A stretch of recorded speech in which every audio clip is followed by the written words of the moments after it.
Good evening. I would like to call to order the March 15, 2022 Little Rock City Board of Directors meeting. We would like to welcome those that are in attendance as well as those watching at home or streaming online.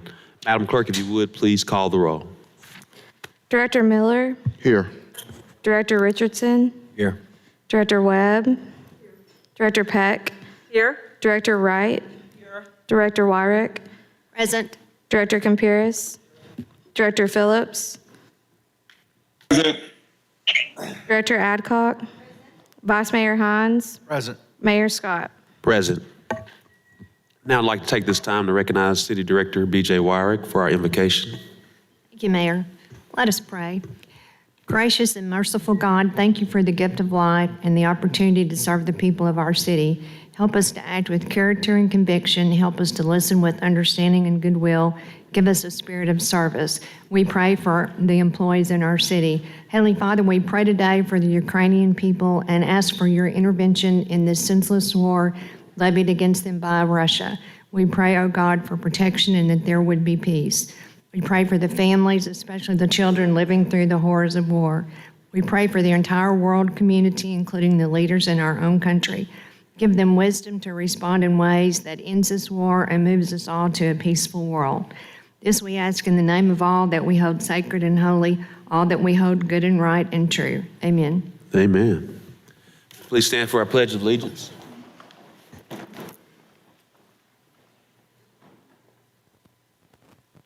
Pledge allegiance To the flag.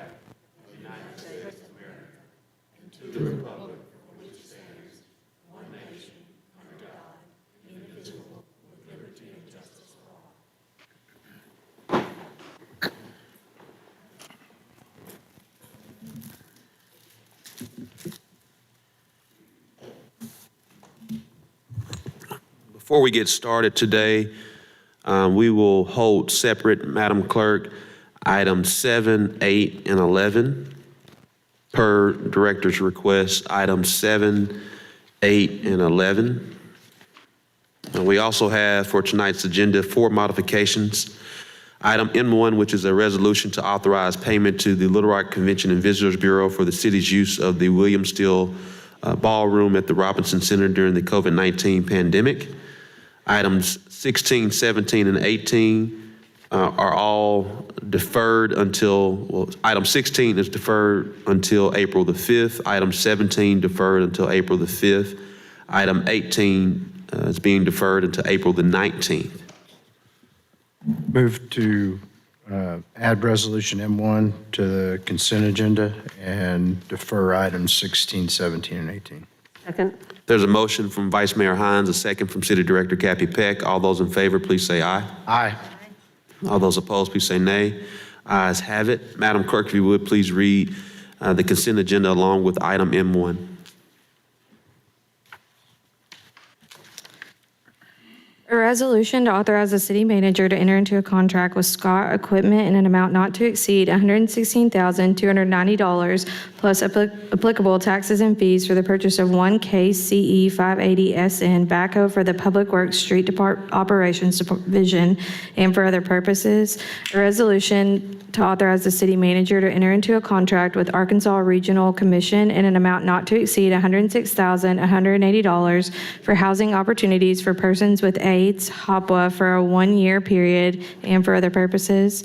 A resolution to authorize the city manager to enter into a final 6-month contract extension for 4 organizations in a total amount not to exceed $370,481 to provide 10 prevention, intervention, and treatment funds for positive prevention programs for 2022 as endorsed by the Commission on Children, Youth, and Families and for other purposes.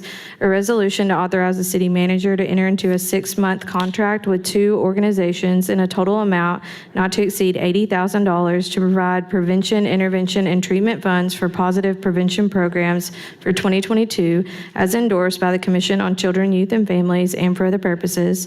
A resolution to amend Little Rock, Arkansas Resolution Number 15,619, February 15th, 2022, to denote another funding source for the contract with 544 to provide a day labor program to the residents of of Little Rock in an effort to reduce community violence and increase public safety, and for other purposes. A resolution to authorize the city manager to negotiate and enter into a contract with Friday, Eldridge & Clark LLP as bond counsel for the proposed issuance of the City of Little Rock, Arkansas limited tax general obligation capital improvement bonds in one or more series, and providing for other matters in connection with the issuance of the bonds and for other purposes.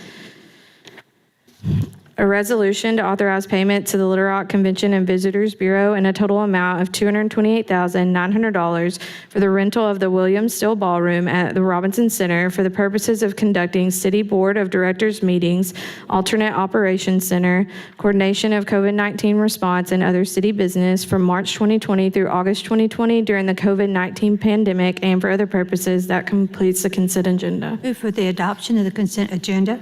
Second. There's a motion from Director Adcock, a second from Vice Mayor Hines. All those in favor, please say aye. Aye. All those opposed, please say nay. Present on 3 and 4, Mayor. Ayes have it. City Director Richardson is present on items 3 and 4. Madam Clerk, if you will reflect that for the record. Madam Clerk, if you would now, please read the group items. An ordinance to amend the land use plan in this Chanal Planning District at the southeast corner of Chanal Parkway and Chanal Valley Drive from office to neighborhood commercial and for other purposes. An ordinance to reclassify property located in the city of Little Rock, Arkansas, amending the official zoning map of the city of Little Rock, Arkansas, and for other purposes.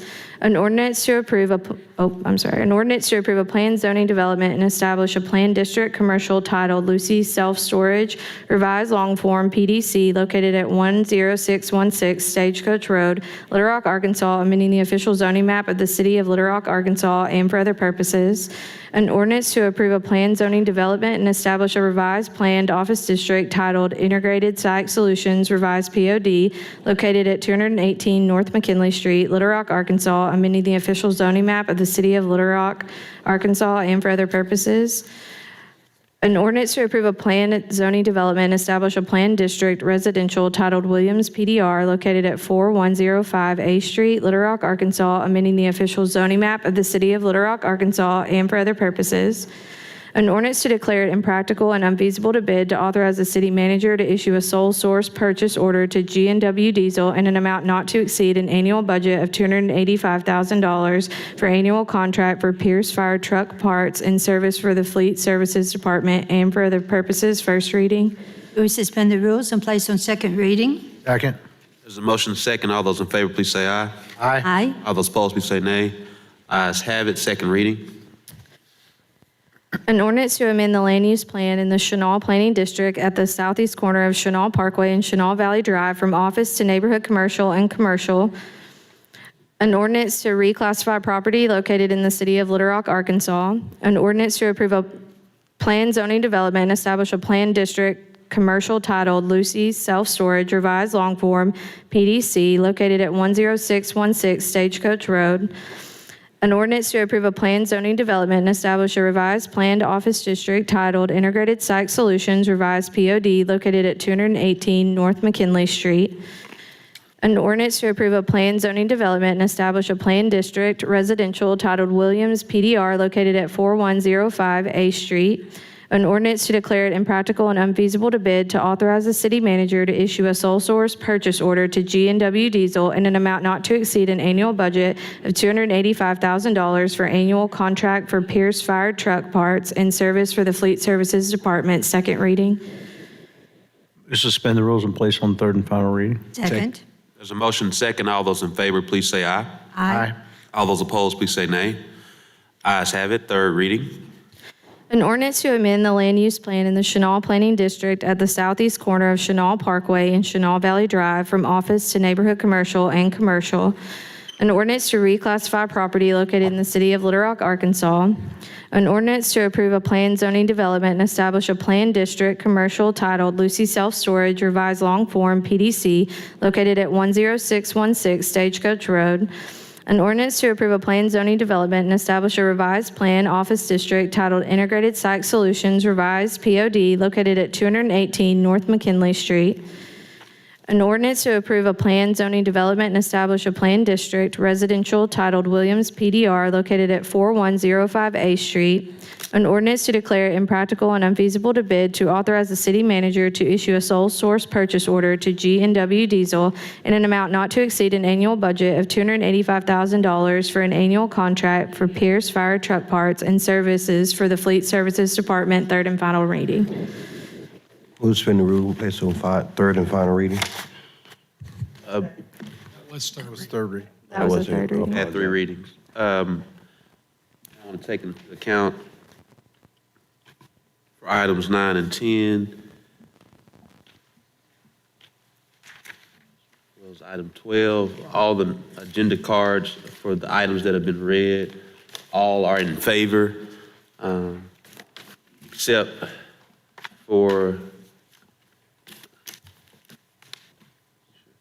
all in favor. I do want to recognize those that are in favor of the agenda cards and none that we have at this point in time that are against. Mr. Grant Cox, Mr. Lucas Hargraves, Olin Asbury.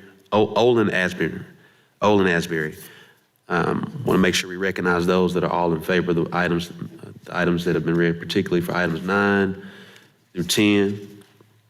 All those in favor, please say aye. Aye. All those opposed, please say nay. Ayes have it. Madam Clerk, if you read the separate items.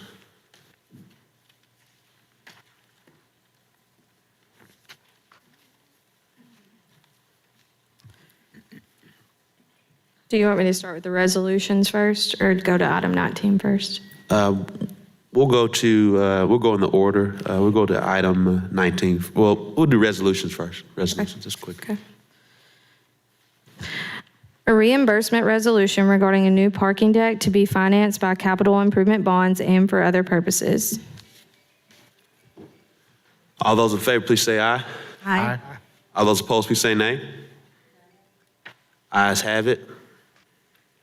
Do we not have to vote separately on these issues? We were voting separately when we were virtual, while we do have one member that is virtual with the virtual option. But if you would like to call the roll. Roll call, please.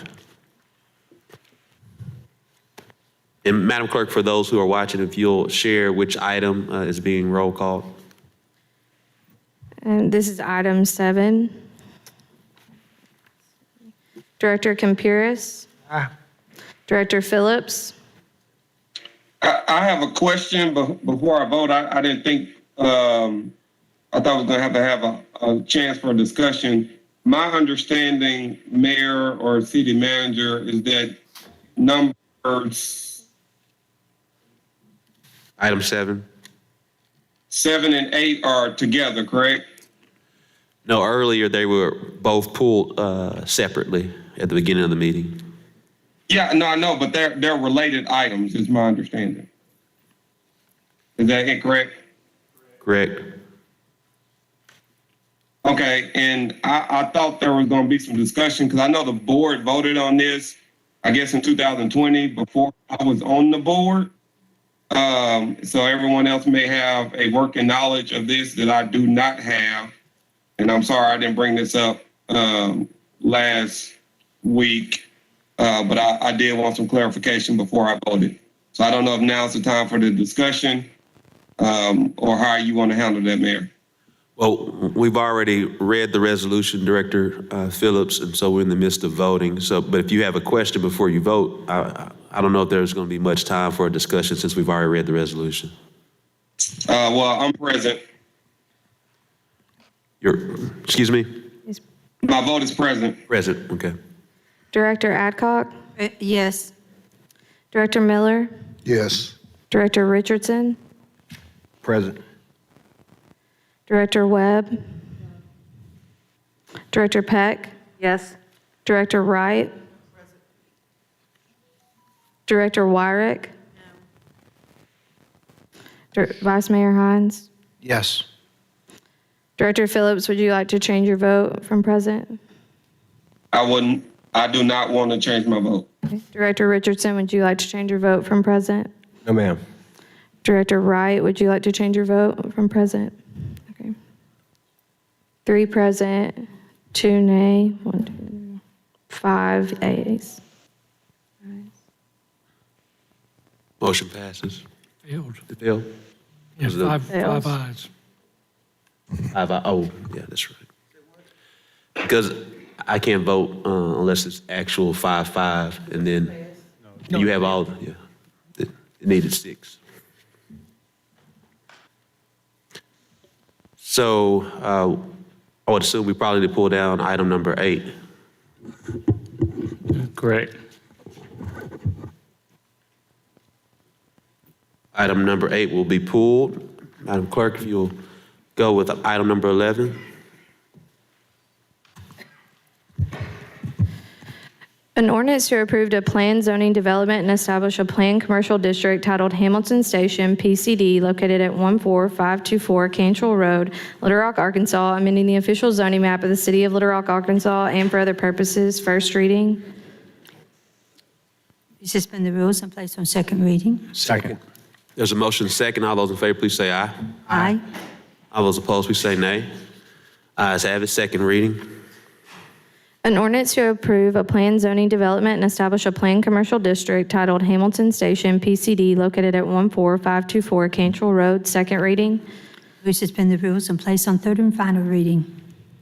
Second. There's a motion second. All those in favor, please say aye. Aye. All those opposed, please say nay. Ayes have it. Third reading. An ordinance to approve a planned zoning development and establish a planned commercial district titled Hamilton Station, PCD, located at 14524 Cantrell Road. Third and final reading. We've now had 3 readings. We do have a few agenda cards, both for and for against. We'll have Jesse Griffin.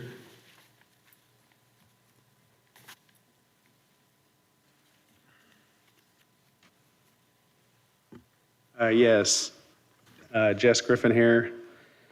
For the development, I think it meets the character of the surrounding properties of the current neighborhood. You've got 2 commercial shopping centers right next to the neighborhood, and what we're proposing is an office warehouse and some retail that would back up to that neighborhood. There was a previous agreement with all the buffers, the enhanced buffer, fence, everything necessary to help protect the neighborhood. And I just feel that another shopping center or some office warehouse is needed in that area, and that it won't be anything different than the neighborhood's already adjacent to. I believe there is a shopping center with All About Tire and Brake, which is adjacent to that neighborhood. There's also a shopping center that the applicant owns that is adjacent to that neighborhood. And from my knowledge, I don't believe there's been any issues with that current shopping center and property that he owns. And I don't see how there would be any issue with this future development and being next to the neighborhood. I've spoken with property owners that live on Pinnacle Valley Road that are adjacent to this property. They called me and said that they're okay with this project and that they were against apartments. I believe there was apartments that proposed for this site before. And I'm the engineer for the project, and you got to just look at this and say, what can go here? If we keep coming back with something that they don't accept, well, then will there ever be a development that will work for this property? It's hard to see that people are opposing this, and they're already living to something very similar right next to them. And they bought houses next to shopping centers, and they didn't have any problem with it when they bought the house. So now someone wants to build an office retail center right next to their property, and they have a problem with it. But when they bought their house, they didn't have a problem with the 2 shopping centers that are adjacent to them. I believe probably most of that neighborhood is using those shopping centers, going to those restaurants, going to those stores, There's a dentist. They probably go to the tire place too. They probably don't love that it's next to them, but they probably use that tire place. Having stuff next to your neighborhood is good for the community. We don't want to have something where you've got to drive all the way across town to go get some service or get a meal or get whatever you need. You want to have the neighborhood, and then next to the neighborhood, you want to have stuff that you can use. The entrance to this is from Cantrell Road. It's not an entrance from a neighborhood or from Pinnacle Valley Drive. The only entrance to the property right now is from Cantrell. And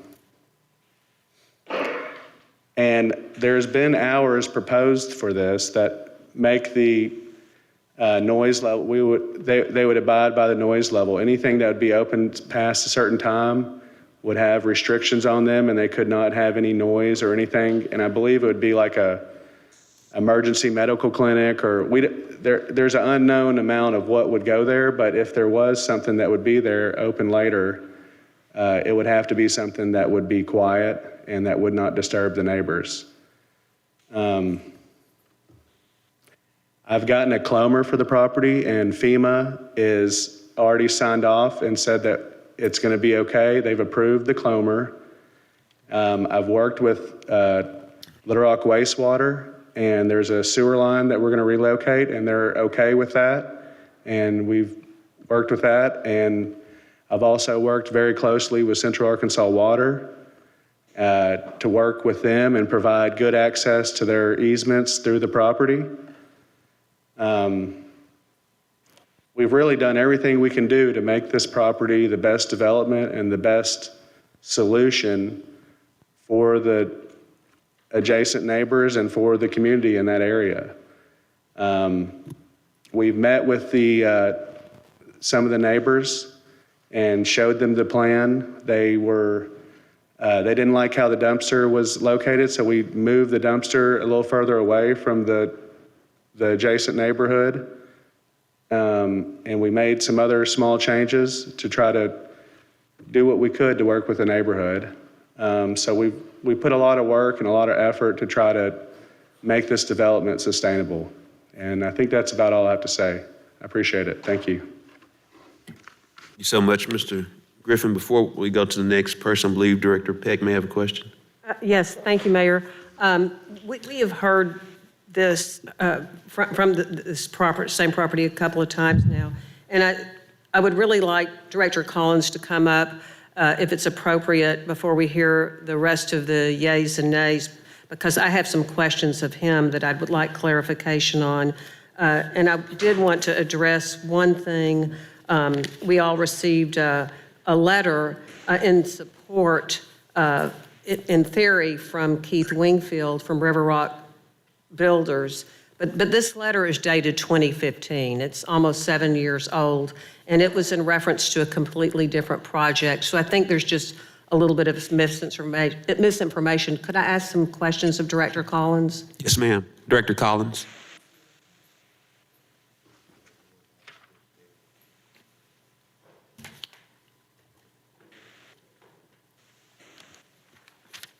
Then after Director Collins, we'll come to Director Wyrick and then go back to the yay and nays. Thank you. Hey, Jamie, I just thought this might save a little bit of time. I listened to the Planning Commission. I know that the vote was 7-3 to approve and that staff recommends approval. One of my concerns is that a very similar project was before us in 2016. Very similar. This one's not quite as intense. But I don't think the Planning Commission ever had that information. I don't think it was shared with them. I know they got the information about the apartments. So my question is, should this not have been in their packet, the same property, just for a historical perspective? Because the 2016 version was unanimously defeated. And I think it's paramount to have that information when looking at this iteration. We do put historic applications that are on there when they sit, but we do not go back probably to the year that you're speaking of when it was presented. So the commission does have access to recent applications, but please also keep in mind that every site and every application stands on its own. So to go back for the duration of a site for decades is something that we do not present to the Planning Commission, but we do present a window that what has been heard previously for this site. And I believe that you are correct. What was heard previously a long time ago was not in their write-up.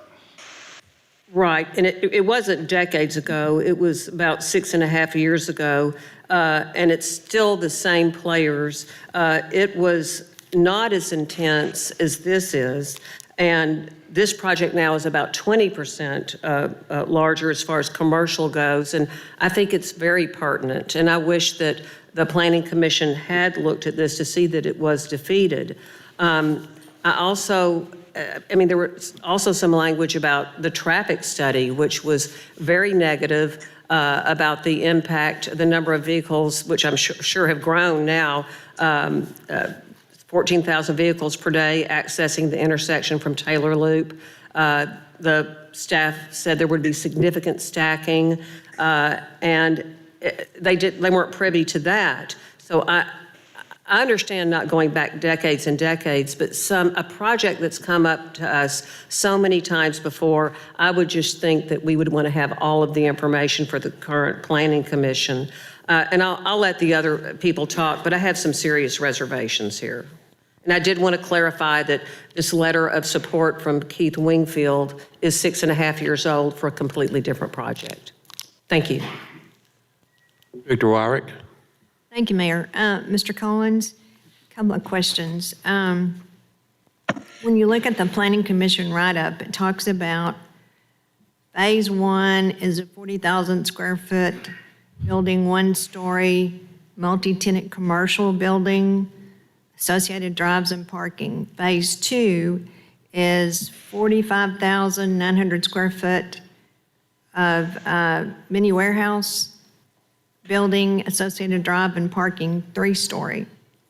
Phase 3 is 51,000 square feet, mini warehouse building, 3 stories. So this is a PCD, and the applicant is phased in Phase 1, Phase 2, Phase 3. What does it take to change in midstream? I don't know how long these phases are going to be for. If we get Phase 1 done, can the applicant come in and change Phase 2 and 3, either height-wise, width-wise? Do they have to stick with the plan that was in the write-up? Once a plan development is approved through the process, an applicant has 3 years to start the plan. At any given point in time, after that, the plan can be revised by the applicant through a revised PCD. And there is some caveats in that plan development process. Essentially, when they start their first phase, for us, for staff, it locks in what was approved for the phases. But there is also timing on the phases, so it does not necessarily lock it in forever. So if there is phases to the plan, like if somebody turned in a planned residential development with subdivisions, or a commercial development that, say, they did the first phase in the first 3 years, but it's been 15, 20 years later.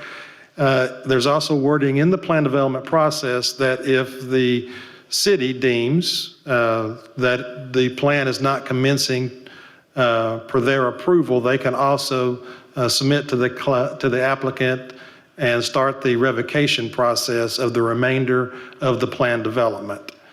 But essentially, when they do it in their first 3 years, we look at that plan development that was approved for the remainder. We're looking for completion of the plan development as approved. So Phase 1 can be completed, but it might take 3 years, and then nothing happens on Phase 2, 4, 5, and 6. Would there be a revocation process for the final 2 phases? Well, there wasn't any specific timeframes that was called out in there to complete those phases. We just have to look and see what would constitute a reasonable amount of time for completion. And then it could be presented back to the planning commission and the board for revocation if needed. So if you look at the application for this property, and there's been some comparisons of property that's in and around that area, how many of those commercial areas are 3-story? How many buildings through there are 3-story? Well, that's a good question. I can't remember off the top of my head if there's any that is of 3-story in height right there at that intersection. They're not. I think some of them appear to be 2 stories in height because they do have, the extended parapets on the walls to hide some of the commercial stuff in the back, but I do not believe I know of a 3-story. I'm kind of familiar with that little intersection through there. I don't recall anything that's that tall. Now, the subdivision that is next door to where this property is, the height of it, is it on an incline? Is it level? Is it higher than what we're talking about for this piece of property? Do you This property is a lower piece of property than the surrounding properties and the commercial properties to the south and the residential to the west. Now, in some of that redevelopment that they're doing, and the applicant's engineer talked a little bit about it, the conditional letter of map amendment, there is fill that is proposed to come in and raise this pad up.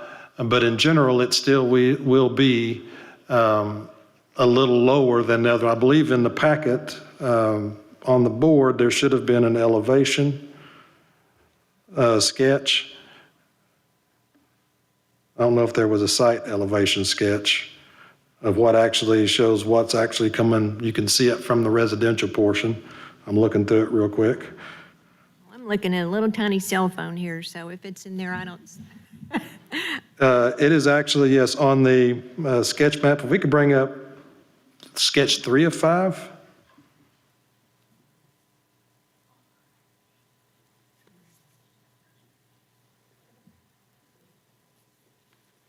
So that everybody can see it. Yeah, that's general elevation. So I believe what you're looking at is over to your right-hand side of the screen is that residential development, and over to the left-hand side is the proposed and the line of sight that's accordingly. So you can kind of see, in general, it still is a little bit lower as far as the base elevation or what the parking area would be from what that residential area is. The 3-story mini warehouses, I'm trying to scan back to where it talked about the. But that, I'm sorry, that is Isom, I'm sorry, that's the residences on Pinnacle, I believe. That's Isom Creek. I zoomed in and saw that. Say that again, what is that? That is a line of sight from the development across. If you look at Isom Creek, it's right there a little bit past the middle to the right. That really defines where this is. The creek is to the east of the property. Sorry. Okay, north. I'm trying to find another line of sight of the residences. Okay. So I think I read in here that the 3-story would have a maximum height of 60 feet. So how does that line up with what we're looking at here?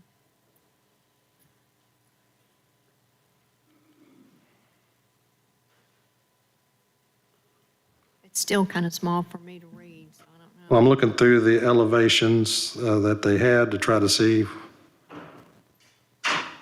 And I believe it is 5. Look at sketch 5 on what was presented to the board.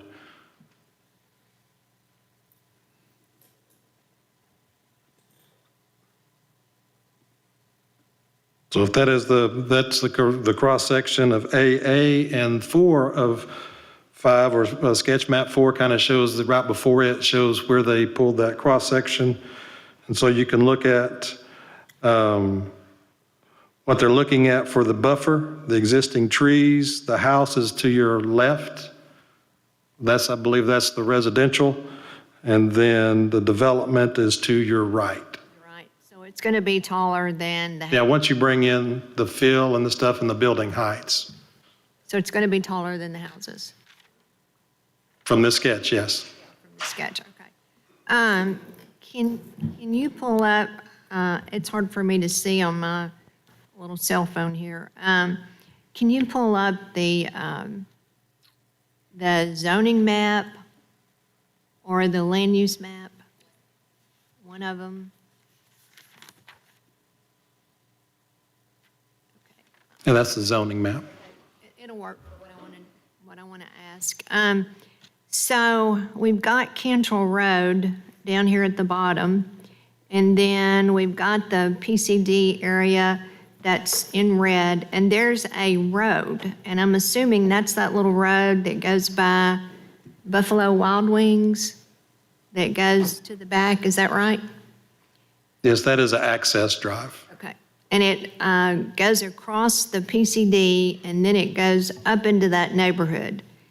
Is that access from this PCD to the neighborhood, or is that what I remember, emergency outlet? What happens with that road? The drive, the access you're talking about is private, that is coming from that intersection going back to the north. And yes, when the subdivision was approved for that development, emergency access, and also because this is a tie to the bike plan, was provided so that access through Pinnacle, all the way to Pinnacle Road, could be provided. And when we originally looked at this property, really back when it was proposed to be apartments, we requested from the applicant to try to work with and see if they could obtain agreements with neighbors along Pinnacle to try to provide public access over to Pinnacle, another route other than the drive that's coming from there, because the property is entitled to access, and so we was requesting if they could provide an alternate to Pinnacle, would that be viable? And they could not obtain agreements to get that access. Okay. So I'm going to ask just a straight up question. The PCD, is there any damage to that access, or does it increase the access to Waterside Drive? No, the access as it is now today, and it was permitted with the subdivision, has to remain in place. So even when the previous plans are presented and even future plans are presented, that is an agreement that we did for that to pass through to get the bike trail and everything back to Pinnacle. And so that would have to be kept open and same type of access. But the results of this PCD does not grant more access than they had before or decrease? No, it does not provide full access for people to drive through to that subdivision. That's all the questions I have. Thank you.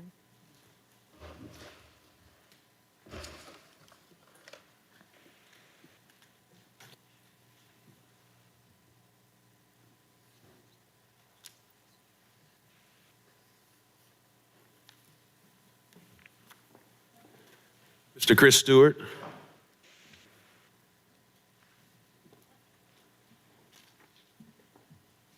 Good evening, Mr. Mayor, fellow directors. My name is Chris Stewart. I'm the attorney for John Reese and Reese Commercial. It is a pleasure to be before you tonight to consider this ordinance. I have been involved in this project from the very beginning when it was Hamilton Apartment Complex. So I'm very familiar with the issues, very familiar with the traffic studies, the engineering studies, and the applicable law in this situation. Additionally, I am acutely aware of the meetings with Mr. Wingfield, also the letter with Mr. Wingfield, the previous agreements with the neighborhood, and the history of this project. As an attorney, I deal in two things. I would say three things. One is the facts, right? Facts and truth, the law, and the record. And that is really the only reflection that I have in this project. And as my oath as an attorney, that's where I view it. So to Director Peck's point is to the letter that Mr. Wingfield signed and gave to my client. If we go back, pardon me? If we go back to the very beginning, and I think my client, Mr. Reese, will speak to this, Mr. Wingfield had a project and a neighborhood that he wanted to develop. He did not have access to that property for construction vehicles and for grading and for additional needs. He approached my client and said, may I have an easement for this? We made an agreement to give him one in support for what Mr. Reese would be doing later. The bottom line. And that's the only thing that as an attorney I can work with. And if I were in court, and it would be at that time. And Director Peck, it would reflect as to what was going on then. However, with the documents that I provided you, that agreement between Mr. Wingfield and Mr. Reese was reflected in the plat that was filed with this county and this city that buyers of that neighborhood would have seen when they went to purchase the property.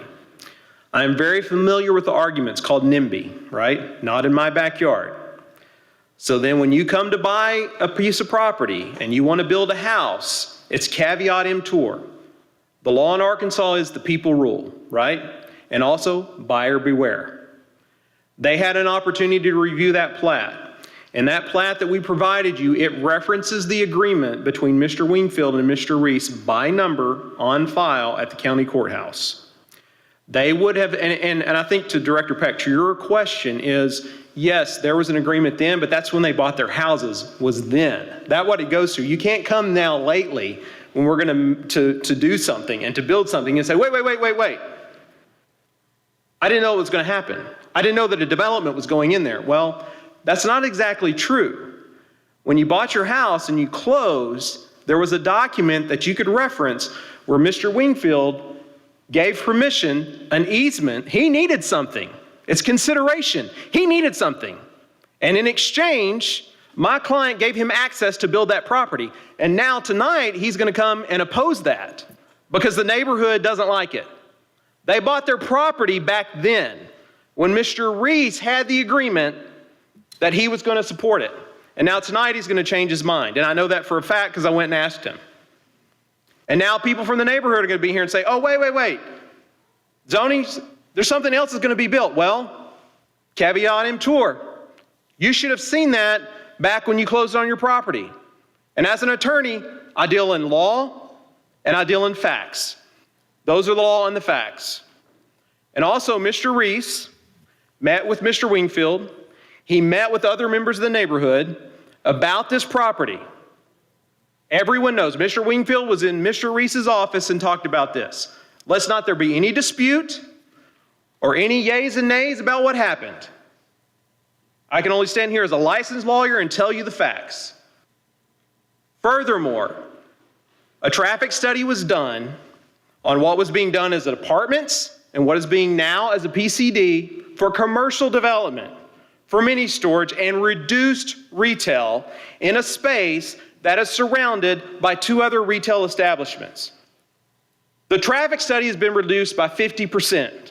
That is a fact. You can look it up. Mr. Peters can't be here tonight, our traffic engineer, which many of you are familiar with because there is a health issue that prevents him from being here. But that is a fact. We're not asking for apartments.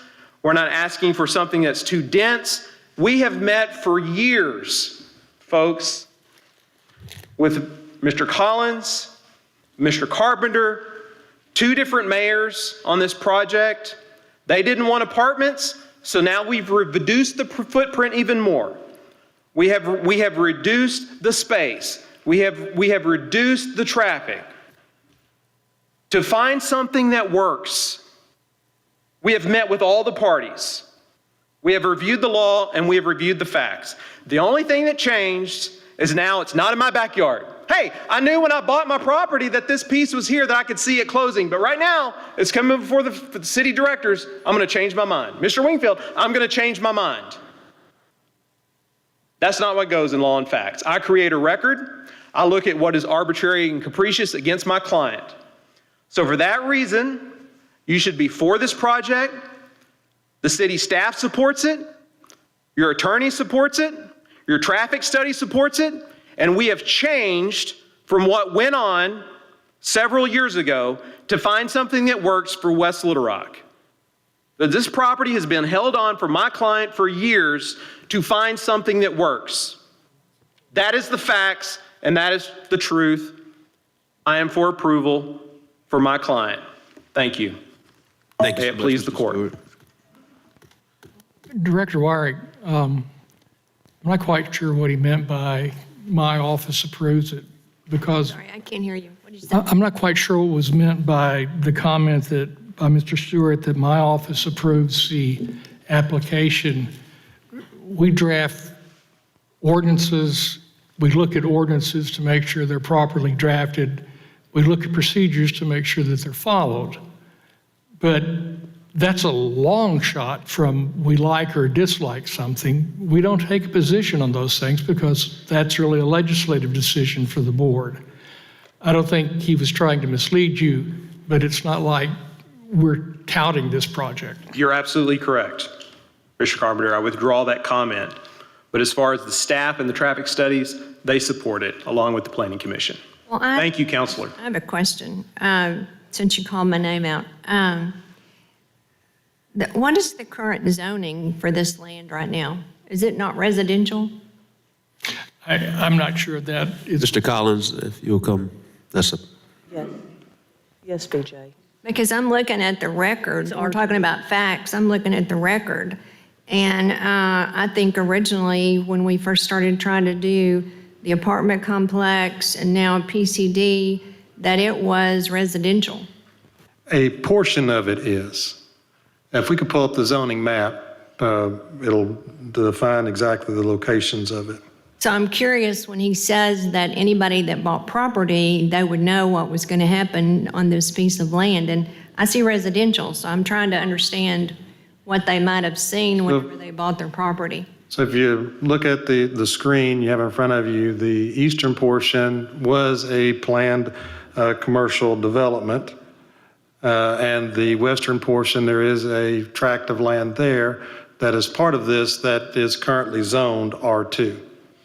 So in combining of those tracts, it has to go for a planned development because you have a planned development on the east side. And then also pursuant to the land use plan, this area is considered transition. So in those transitions, you can have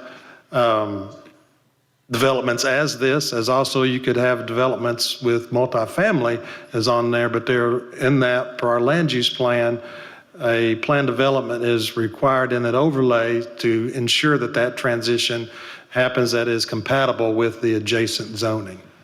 So if I bought a tract of land, a lot on Waterside Drive or any of those streets along there, and I went to see what was going to be located in that vacant spot beside me, east of me, I would see residential. You would, but that was also part of when we bring portions of the county into the city, a lot of that land was brought in as general R2. So that's why we have spoke about the land use plan. If we could bring that section up, you really have to take two of them into account. One is the future or the land use plan or future land use plan that goes through the Planning Commission, public hearings and adoption at the board of what they would like it to be, the location of it. And that's where that transition comes in, that when you rezone the property, you want the property to be aligned with what is in those land use plan designations. So even looking at this, part of it is RL, and a part of it is transition. Well, I'd have to go back and see if there is a sliver of RL right there, because some of this is our GIS. It looks like it. It does look like it, Yeah, and I'll have it to. does. I'm just questioning the fact that if I bought property there, if I would actually know that this was going to be a 3-story mini warehouse or 3 or 4-story apartment complex. I'm just trying to understand that. So today, residential, how many acres is that? Do you know? Almost 11. For the current PCD that he's requesting, how much of that, I think it's 10 point something acres, how much of it is residential and how much of it is whatever the other zoning was? For the breakup of the property? Yeah. If you go back to the zoning map and you can see, I forgot what the eastern portion was called. I'm looking to see if we had that specifically broke out. Yeah, okay. So is it half residential, half PCD? What? It's not half and half, but it's, there's a little more portion over there on that east side. I don't have readily available the breakup of the densities of, Well, I'm just going back to it's a total of 10.67 the attorneys. acres. These individuals, when they bought their property, they'd know something was going to happen there. And if I looked at it, I'd see residential. I might not be as schooled in zoning maps versus planning maps and go for the gold and look at both of them. But I don't think that's an accurate statement if we're talking about facts. That's just me. And I do want to point out that they did, the applicant did bring up the point of a plat, subdivision plat, and what was described on that plat. And I believe I made that statement in the Planning Commission, so I'll make the same statement before the board. A preliminary plat, a subdivision plat does not set zoning designation. It is clearly for subdivision of the land. It does not set the criteria for what zoning is. The subdivision, a plat goes through the Planning Commission, and unless it's a plan development, does not come before the board. It is a subdivision of land. So designation of what could potentially be on a zone or lock it in as a zoning matter is not a platting issue. It is a zoning issue that has to come before the board. That's it. Thank you. Thank you, Mr. Carpenter, for calling me out. I got that question answered. Mr. Keith Wingfield. Mr. Mayor, can I follow up on a point to what Mr. Collins said and to what Director Greiverick said? Is that when I reference the plat, and I think facts are important because Director Greiverick pointed it out, what the plat references is the document that points to what Mr. Reese and what Mr. Wingfield signed. So that's what they could see, okay? Mr. Collins is correct that, and I agree with him, is that a plat doesn't set zoning. You set zoning. The legislature gives the power, the city sets the zoning. But when they look at that plat, in the bottom corner on that plat that's filed, it makes reference to a filed document. When you pull up that filed document, it is the agreement between Mr. Wingfield and Mr. Reese. And I just want to make sure that you know that that's clear and that's what I'm saying. Okay, and for the directors, that's what that references. I didn't have the benefit of that. I'm just looking at the usage and the fact that you were saying that the neighborhood should have known what was going in there. So, Well, they would have been able to pull up and see that there was an agreement between those two men, and I wanted to make sure that that is clear, and that's what I was saying, and that they do, for a fact, have an opportunity to look at that number and pull it up from Pulaski County. That is true. Thank you, Mr. Stewart, for that clarification. Mr. Wingfield. Mayor, I'd like Jeff Hankins to go first so I can follow him up. He's got a card against as well. Totally understand, Mr. Wingfield, what we go in the order of for, against, and go back and forth so that, Jeff, Can I Mr. take Hankins, his slot that he's got later then? he would be last, I believe, because, That's fine. all right, well, Mr. Hankins?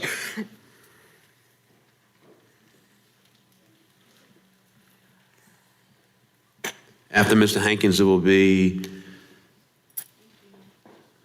Mr. Reese. Okay. Mayor and directors, good evening. I'm Jeff Hankins. I live, my home is at 21 Waterside Drive. It shares a property line with the R2 single-family zone property that would become a C3 commercial strip center in my backyard. I'm adamantly opposed to rezoning and commercial development. My neighbors and I, and if I can introduce, I've got another number of neighbors here that raise their hand. I don't think they're going to speak, but wanted to acknowledge that they're here to support us. We're dismayed that we're having to fight once again for our property rights and enforcement of the city zoning and land use plan after not one, but actually two previous attempts by this developer to force commercial development or apartments on this single family property. I've provided to you an executive summary of some 22 opposition points. I won't repeat them all, but I would like to highlight a few of the most critical ones. We submitted to the Planning Commission and Planning Department a change.org petition with over 500 Little Rock residents who agreed that this property should remain R2. We bought our residential property on good faith of the city's zoning and land use plans, which both say that we back up today to single-family residential property, not apartments, and most definitely not a commercial development. Now, the information that you and the Planning Commission were given by the Planning Department staff misleadingly and erroneously refers to all of the property in this request as being in the transition zone. And if you look at the land use map, and once again, Mr. Collins, he still thinks that the entire property is in the transition zone. If you look at the land use map, and I provided a copy of it in the handout, you'll see that the entire the western half vertically of that R2 property is not in the transition zone. So when we talk about what the neighbors did and didn't know, we were looking at a zoning map that showed R2, and we were looking at a land use map that showed about 2.5 acres of property behind our homes as not in the transition zone. Even if it were all in the transition zone, a conversion from R2 property to C3 is not acceptable according to your own zoning definitions. They made a big deal about talking about how there are already a couple of strip centers along the neighborhood, and that's just acceptable to everybody and should be okay. Here's the difference. Those strip centers face Cantrell Road, face Highway 10, and those strip centers existed before anyone bought those lots that backed up to it. They knew what those strip centers were zoned. They knew exactly what they were getting into. For myself and my neighbors on Waterside Drive, very different story. No construction, a land use plan that said it was not in transition zone, and a zoning plan that said it was R2 residential property. So you can't compare the two saying that, okay, these strip centers were okay with most of the neighborhoods, so it should be okay with us. That's just not the case. What we believe is that the developer essentially wants his problem to become our problem. He paid $215,000 for 5 acres of R2 property in the flood zone with access to a Pinnacle Valley Road entrance. And then somehow through the years, he either gave up or sold access to that property. He knowingly did this and now asks you and those of us next to the property to bail him out. The planning staff has repeatedly referred to all of this property as PCD property. If you look in all the notes, it routinely refers to all of it as PCD property, when in fact 5 acres on the western side is R2 property. And we understand that this is a property rights state and city. My individual property investment doubles his investment in his flood property immediately behind me. And if you combine that with my neighbors, we have invested $6 million in fine new homes. We pay taxes on this property. And our investment would be severely diluted by these development efforts. So under this plan, if they have their way, the developer gets a 5-fold increase in property value to the financial detriment of dozens of your constituents. During the Planning Commission meeting, Mr. Reese and his attorney, much like the attorney did tonight, berated my neighbors and me. They claimed that under the buyer beware doctrine, that we should have done our homework and known their intentions for rezoning and commercial development. Please know we absolutely did our homework. I called the planning department. I looked at all the maps. My neighbors did the same thing. What we found, very simply, as a matter of law and a matter of facts, is that the property was at that time and is today R2 residential property. We also found, just to give us further comfort, the fact that both the Planning Department and the Planning Commission in 2016 soundly rejected Mr. Reese's plans for this plat that they keep talking about in the agreement with Mr. Wingfield, resoundingly rejected that plan because it was too dense. And then the department and commission rejected his plan for apartments. So really, why on earth, please tell me what we missed as buyers of these properties. Why would we have thought that based on all the zoning plans and previous actions of the Planning Department and the Planning Commission, why should we have thought that someday the city would cower to bully us into commercial development of that property? Finally, on this buyer beware doctrine, I mean, hello, Mr. Reese and his attorney need to look in the mirror. Mr. Reese knowingly purchased property that was in the flood zone, zoned R2 property. Buyer beware. Develop houses. We support residential single-family home development on that property. We fully support that. So give us a proposal for residential development.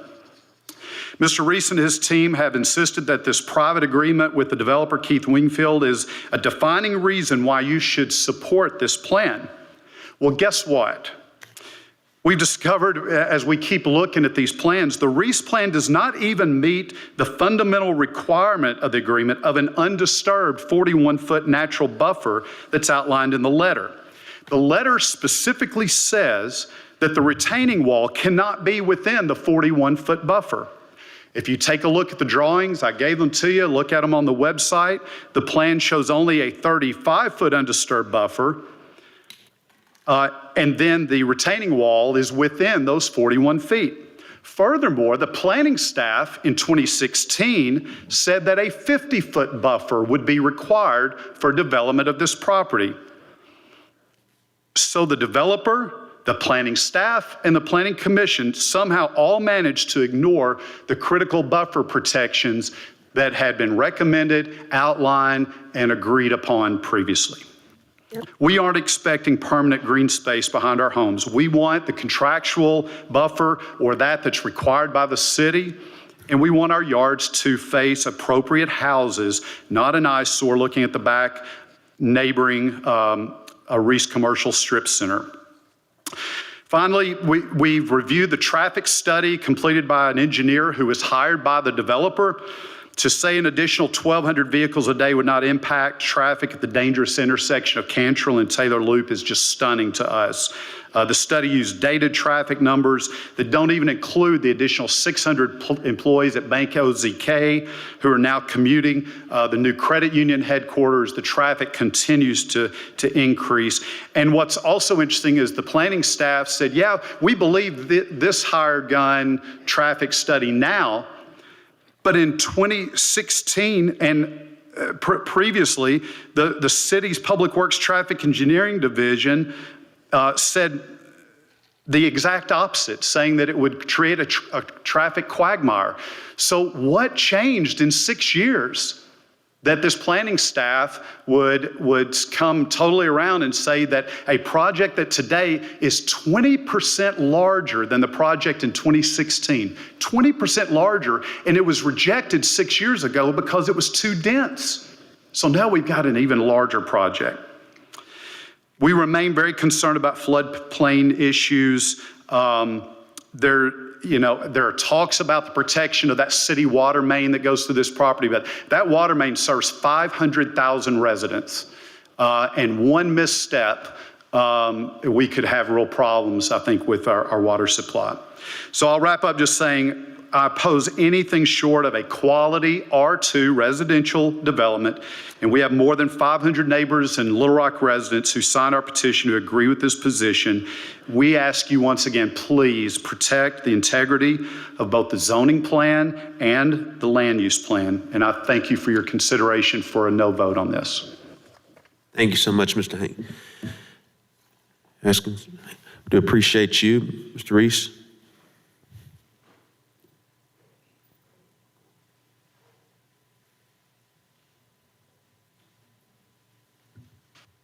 May I defer to Mr. Wingfield? No, sir. We're going to order of for and against. Okay, we did last time. But anyway, I'm John Reese. Thank you for hearing our application. And that property, Ms. Wyrick, is about half of that property on the left. That was on with Dr. Lowe. On the left-hand side, it goes up like this. About half of that is residential. And we bought the other 7.5 acres about 10 years ago. And when I did that, I went to the Planning Commission and the board, and they gave me 45,000 square feet office warehouse right there on that property. They asked me, John, don't you want this? I said, well, yeah, I guess I do. So they gave it to me, and they also gave me 20,000 feet behind that. And they said, you can come back and get that if you want to. It was a very good board for me. I bought this other property because I wanted to get to the stoplight. And obviously having a stoplight there makes this property more valuable. And I don't know why Mr. Hankins is so concerned about what I paid for it, because that's my business. And if I want to pay $1 million or 10 cents, then I determine that, not him. And it's not going to decrease his property values. It's probably not going to do anything to him, because the property that we're going to build there is probably not going to be so much commercial. We can't really put much commercial behind. What does commercial want to do? They want to be front and center. They want to be seen. That's why we build commercial properties on the front of like Highway 10, Bowman Road, Chanal. You don't see commercial typically back in a neighborhood. So we give the tenants, hopefully, what they want, and they want front and center to be seen. But we have gone the extra mile on this property trying to determine what to put there. Yes, we've had it for a long time. And I'm just tired of waiting, because I've tried, it is transitional zone. And I think that Mr. Collins is correct. It's transition because we're going from commercial to residential on that north and west side. So that's transition. And so that means apartments. It doesn't mean residential. It means apartments or office or some type of commercial. We may put some commercial in there, but probably not that much, because it's hard to find people to go behind somewhere if you don't have visibility. And so primarily, we consider this an office warehouse project. And I'd be satisfied with just 01, 02, and 03, because that gives me most everything I need anyway. And the one reason that the last time we were in front of this group and this commission, after we had been defeated and we had the apartments, which I still think that's the best use of this property, but we were standing outside at the other location that we had this meeting, and Mr. Wingfield was there, and he said, John, I'd be totally fine with commercial office warehouse or something like that right there. I said, you would? He said, yes. I said, well, okay, well, that's a good recommendation. And so I've already tried the apartments. I don't think too many people are going to want to drive down beside Buffalo Wild Wings and all my shopping centers right there to have and to go into a new $500,000 or $1 million home. Would y'all do that? That's what you have to do to get to this property. I've tried apartments. Now I'm trying office warehouse, and maybe a little commercial, but not much. He talks like it's going to be 100% commercial. It's not going to be. I can't get that many people in there. I've got other people to go on that you want to put on the front. That's where they want to be for commercial. This is office warehouse. Little Rock needs office warehouse. There's not much in Little Rock for office warehouse. You look around, you can't find it. That's primarily what we've got here. So, but I'm getting to the end of the rope here. If you don't want apartments, and you don't want any commercial or any office warehouse, I can't develop this property in anything else. I can't develop it. Okay, yeah, set a $500,000 home out there and drive down. I just don't think that can sell. I'm sorry. I just don't. And therefore, I would appreciate your vote for this so that we can move ahead. I've had it for 10 years. I've been paying taxes on it, but I'd pay a lot more taxes if y'all would go ahead and zone it something that I can use it for. Right now, that's all it is a dump back there. Mosquito-infested hole in the ground that we're filling up, that we're making nice. We're trying to improve Little Rock. And we've done a pretty good job, I have to say so myself, over the last 25 years in being in Little Rock and developing property and paying taxes for this city. This is a good property. Office warehouse is probably the main use. And we'll develop a good job, a good development. I appreciate your vote. Any questions? Thank you, Mr. Reese. Thank you. Mr. Wingfield?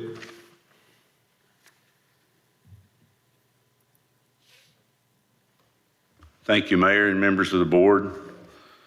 I'm going to try not to raise my voice and just talk what's for the good of the city of Little Rock. I want to make sure the reason I have now weighed in on this project is that I felt like some of the comments that were made at the Planning Commission were not correct, and I wanted to set the record straight. I did indeed support Mr. Reese and through an application that he made almost 6 years ago, and it was for office and office warehouse. Unfortunately, this particular application has a huge commercial component, and that commercial component is far greater than his office and office warehouse component. You can just look at the numbers and see that. I disagree with Mr. Stewart that somehow my agreement to support something 6 years ago binds me forever to support Mr. Reese in anything that he might want to propose to the group. And I too want good development in the city of Little Rock.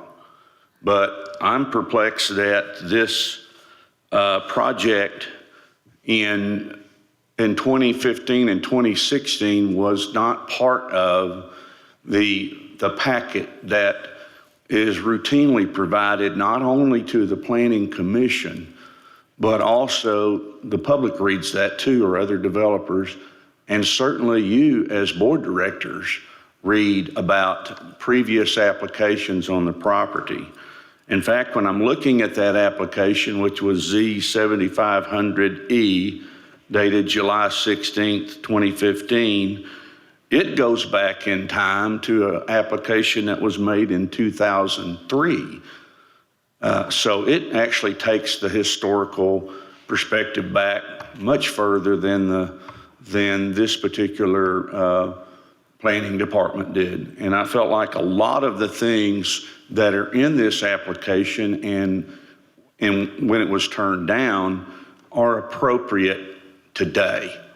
And so for that reason and that reason alone, I can't support what John wants to do. I want him to develop something too, but I don't want to be bullied into saying, well, you supported it before, so you've got to be in on it now. Those other commercial developments that did back up to some of the cul-de-sac streets we had, I put in the buffer. In part of my plat, I put in 50 feet of undisturbed buffer in my plat between me and the commercial. And that made a huge difference. In this particular application, it's been whittled down from our agreed upon 41 feet, as Mr. Hankins said, to 35 feet. Now, what's a little 6 feet among friends? Well, it's a lot. And so we've got to find something that goes on this property, but I'm sorry, when you've got over 120,000 square feet of C3 usage, then, which is what his application says, that's just too much. The total square feet of this project, as Mr. Hankins says, is some 170,000. Some of it is open storage. How would you like to have your home possibly looking at some of the open storage? I'm perplexed why Mr. Stewart says that this should have been part of the buyer's package and knowledge of buyer beware. I've asked all of them, and none of the title companies who gave them closing papers had anything about our filed easement. Why? Because the easement was on Mr. Reese's property, not on the subdivision property. So, and that easement was strictly to buffer the two properties. It's been said that we couldn't develop. We actually had a development approved for this subdivision before I got the easement. We were going to need to sprinkle the houses, and it was approved under that guideline. But because we got the easement, I agreed to two things. Number one, to support John's application, which he gave me for office, warehouse, and office. But number two, I agreed to build a bike trail for the city and that would connect all the way to Pinnacle Valley Road. And part of that bike trail is on my private property. The city wants that, that's fine. I mean, I'm not planning on closing the bike trail. There would be a large gathering, I'm sure, of people at my house because of that. So I'd just like to ask y'all to consider the appropriateness of this application. And I wanted to set the record straight for what I had said back 6 years ago. And I'll take any questions that you might have. Thank you so much, Mr. Welcome, Mr. Miller. You may not remember, but you made my first home loan in 1979. Thank you so much, Mr. Wingfield. And Mr. Miller, I guess that's what they would say, been dated a little bit. Oh. You were only 7. All right. Seeing no other questions, I don't think we have any more cards from residents. All those in favor, please say aye. Don't we have to do it individually? Did you have a question? I forgot. You did have a question? Yeah, I forgot. We're doing it differently since we've taken out the emergency declaration. So even though we have Director Phillips at home, I apologize again for that. Oh, no problem. All those in favor, please say aye. All those opposed, please say nay. Nay. Aye. Nays have it. We'll now go to item, for those that means that it failed. We'll now go to item number 19.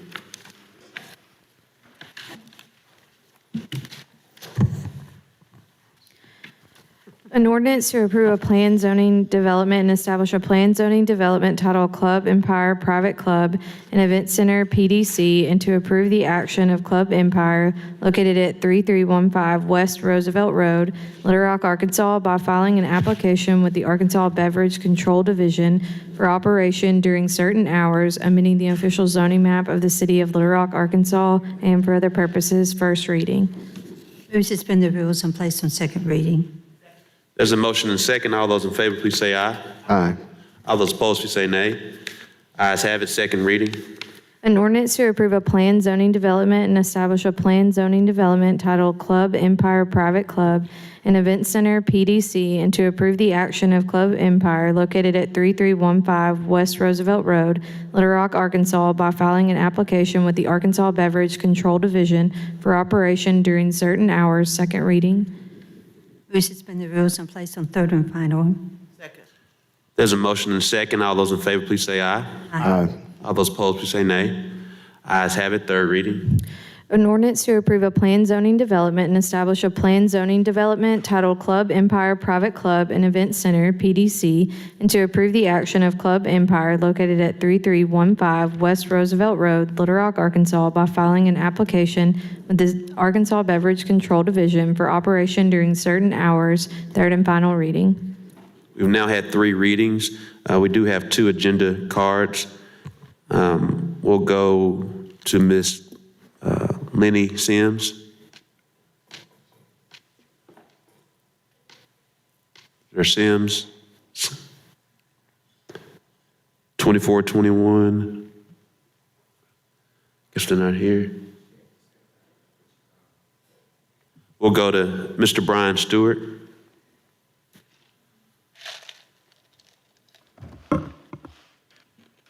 Good evening, Mayor Scott, Vice Mayor Hines, and the Board of Directors. My name is Brian Stewart. I won't take up much of your time tonight. I'm the owner of Club Empire, 3315 West Roosevelt, and I'm here to ask you guys to grant my ordinance for the additional hours. I'm born and raised here in Little Rock. A little about me, born and raised here in Little Rock. I've had the opportunity to move and go to other cities, but I've chose to stay here in Little Rock and make my home here. I have 21 employees that I employ. I've owned this nightclub for 2 years. And these 3 additional hours that I'm asking you guys to grant will allow me to stay in business and keep these 21 employees working. One of the things that I do want to bring, I understand that there is a cap of 5 a.m. nightclubs. And so with me, I'm asking you guys to grant it because one of the rules here is that you can't bring any new license. So I'm not asking you guys to grant a new license. I'm doing exactly what the rules here and finding one and that has not been used and making that one active. I went to the Planning Commission, and the Planning Commission voted unanimously to support my application. And one of the things that I had to do was to notify all my property owners, 200 feet left, right, front, and behind, that I was trying to do these additional hours. And in our Planning Commission meeting, I had no objections. Because I watch all of the online meetings every week, last week, I noticed that Director Adcott had some concerns about, I think she had 2 or 3 concerns about homeless people that are traveling up and down the highways. And the other thing that she mentioned that she had a neighborhood by the name of the Goodwill neighborhood who was going to be objecting. That wasn't part of the conditions of the Planning Commission, but being a good neighbor, I thought it would be wise for me to meet with the neighbor. I always want to be a good neighbor. And so I met with the Goodwill Planning Commission neighborhood, and Miss Lonnie Sims, who just left, she was actually going to be here to support me tonight, but I think because they took so long before me, she actually left. She had some other things to do. The executive, the president, which Mrs. Goulet, he had something going on with his wife, so he actually sent the treasurer, which is Lonnie Sims, to support my application. So I think that was pretty much it. Make sure I keep my bullet points. Yeah, in the 2 years that we've had Empire, we haven't had any issues. I know that it's common, and I know a lot of times that the nightclubs get bad reps. And I'm always trying to be a good neighbor. I'm always hiring the LRPD to work off duty when we have our young. We have a lot of events that are older, but most of our events that we do at the nightclub that are 30 and under, we always have the LRPD. I work with Chief Haskins to make sure we have LRPD to make sure that there aren't any loitering on the parking lots. And I also want to make sure that I'm a good neighbor, so I want to protect my patrons that's coming back and forth to patronize our club. So if you guys have any questions, I'd be happy to answer them. Thank you so much, Mr. Stewart. Looks like Director Adcock.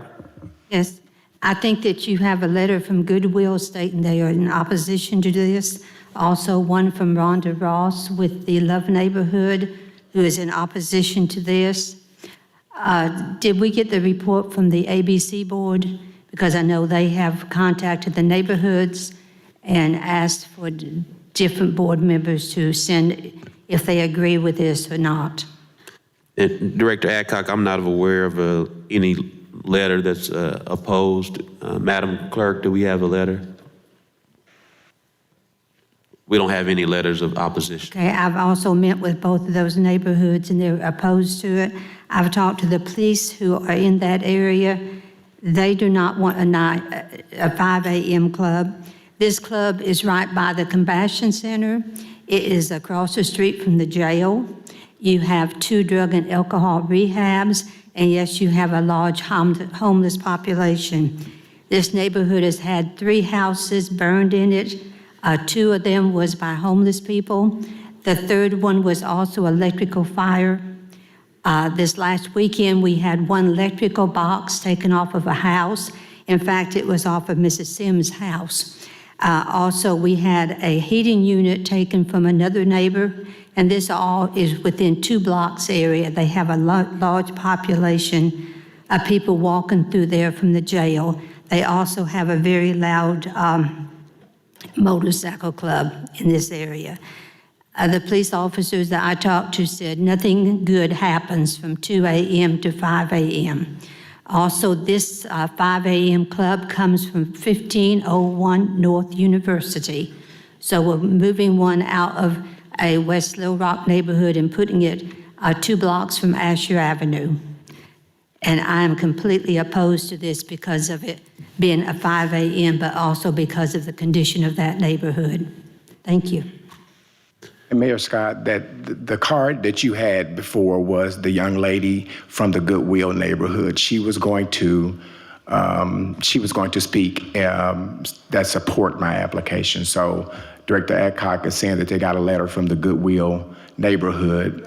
That's who she was. She actually just walked out. So she was here. And last but not least, I forgot that I just want to show a show of hands that everybody who are in support. They don't want to talk, but I do want you guys to raise your hand and show if you guys are support. So we have people that have taken time to come and show their support for my application. Thank you so much. We'll now go to Director Richardson. Yes, Mayor. I think we went through this similar issue with Joe Johnson's uncle with his club a few years ago on Asher. I don't know what the relevance of the name Asher has to respect to us approving or not approving something. I didn't hear my good friend Joan mention that one of the club patrons had burned those homes down. I think that when we talked about this a few years ago and we looked at it with respect from an economic development standpoint, we did have the police chief here. I think Chief Thomas was the police chief at that time. We didn't see an increase of criminal activity between 2 a.m. and 5 a.m. with respect to the other clubs who had that license. I'm not sure I'm following the connotation of the proximity to Asher to respect to us granting this population. I mean, this permit, that escapes me. That's lands the cognitive dissonance for me. I think Mr. Stewart has done a great job in the community, not only employing people, but unbeknownst to a lot of you guys, he's volunteered times and worked at a lot of our gang intervention prevention programs, and he has his fingers on the pulse of the community and deeply involved with trying to correct some of the ill wills of a lot of the young people that are in our community. So I want to applaud him, not just his business, but his community involvement with respect to volunteering and helping us work and reach out to some of the young people that we constantly talk about with respect to public safety. This is not in my ward. When we did the one with Tracy before we did the redrawing of the boundaries, that was in my ward. I think we had a club task force with Director Forson and Director Kozorek going to clubs at 2 or 3 o'clock in the morning. A number of clubs, including the Paper Moon. I think that I'm not sure that we've seen an increase in crime with respect to granting license from 2 a.m. to 6 a.m. I mean, 5 a.m. We hadn't seen any data, we hadn't seen any research, any objective information to support us not supporting my good friend here who's trying to help our city in any way he can. So that's all I had to say. I think this is in Director Miller's ward, or Director Miller may have a word to say about this as well. Yeah, Director Miller's next. I'm sorry. Director Miller. Thank you, Mayor. First, let me say that I appreciate Director Adcock for calling me about this and asking me to contact the Goodwill neighborhood and talk with Mr. Goulet and talk with Ms. Sims and talk with a number of the neighbors, and that's what I did. And I followed back up with them. And as of yesterday, Mr. Goulet said he was totally in favor of supporting Mr. Stewart. That was as of yesterday. I've talked with a number of about 6 or 7 of the neighbors there, and what they expressed to me was that the issues they were having in the neighborhood dealt with homeless people. They dealt with people that may be leaving from the jail, and they dealt with folks that were breaking in houses, setting houses on fire. Those are not the patrons of Empire Nightclub. We have a young man here who is a small business, who is trying to stand up and make a living for himself and his family, and of course the employees that he has. And I am sympathetic to Mr. Goulet in the Goodwill neighborhood, and as such, of course, dealing with Director Adcock, we've gotten more patrols through there during the day. Of course, Mr. Stewart, his patrons don't come, but they're not there during the day. His patrons aren't walking through the neighborhood. His patrons aren't breaking into houses. His patrons aren't starting fires. His patrons aren't taking meter boxes. These are not his patrons. And I don't want Mr. Stewart and his patrons to be the straw man for the problems that the Goodwill neighborhood is having. That's just not the case. And again, as I got to know the Goodwill neighborhood, and I've met with them and talked with the president, Mr. Goulet, he is not opposed. He told me he liked Mr. Stewart. He said he talked with Mr. Stewart. Mr. Stewart reached out to them and met with them. And he said he likes the young man. He wants to support the young man. He wants to support his business. So I am strongly in favor of this application. Thank you so much. Director Wright. Thank you, Mayor Scott. I had an opportunity to go by and meet with Mr. Stewart, and I think that his application for this should be approved. He's not asking for a new license. This is a transfer of an existing license, which has already been approved. And he has employees, and people need jobs. And also, young people, middle-aged people need somewhere to go. And everybody's not going to go down to the River Market. And this club has been here, and I have not heard from any of the neighbors telling me they had any opposition. So I am supportive of his application. Thank you, Mayor.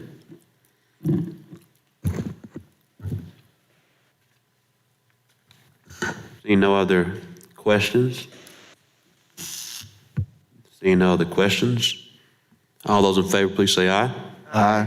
All those opposed, please say nay. Nay. Ayes have it. Thank you. Thank you, Director Richardson, for the kind words. Thank you, Director Miller. Thank you, Director Wright.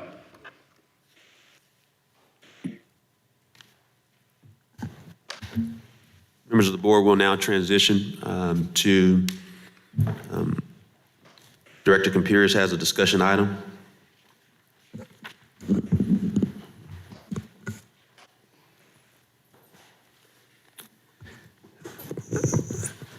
Thank you, Mayor.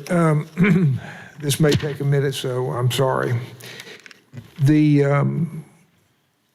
are trying to look right now on how we're going to hopefully ask the voters to re-up on a property tax, which would be no increase in their taxes, but we would get that money and reallocate it.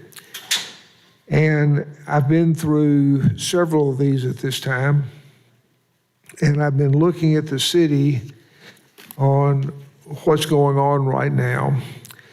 And I will blame myself completely that there are some problems that we're having right now, not with doing something new, but with taking care of what we have right now. And the best teachers that I've had on this issue are members of the board that are sitting here and people in our fire department and police department. So let me go through the suggestions. Now, whether we do this at all, whether we do it in coordination with upping the other tax, or whether we do it at a different time, these are issues that we're going to have to confront as a board. The first thing is that the fire department wanted to come out and had money to do a special tax to get the equipment that they feel like they need. This is the rank and file officers who don't feel like that they can fulfill their responsibilities adequately to our city. And as an example, if you remember 8 or 10 months ago, there was a fire in East Little Rock at I hate to say dump, but it had old tires and things like that, and it took a difficult time putting it out. Simultaneously, when that occurred, there was another fire someplace else in the city, and the only piece of apparatus we had to go was a pickup truck with a tank on the back to put the fire out. And they estimate that over a 10-year period of time, they need $30 million worth of new equipment to bring themselves up to date and to make sure that the fire stations are safe and adequate. There are two things that were particularly poignant when we talked to them. The first was they did not say, we want more salary. Never once was, I'm sure they want more salary, but their feeling was they weren't adequately able to take care of you and me and everybody else in the city. And the second thing is they wanted input into writing that part of the ordinance if it comes to that. The second, I think, important thing that Doris has taught me and other people have taught me is that we have some great community centers that need lots of work. I spent 3 days at Doris's center working on a piece of sculpture, and she said to me, the baseball fields need fixing, the baseball dugouts need doing it, the fence needs fixing. And we have community centers that need fixing. We went through the list of items that we wanted to include in the sales tax re-upping, and everybody in this room talked about a park that they wanted fixed up. But we have, how many parks now, Kathy? 63.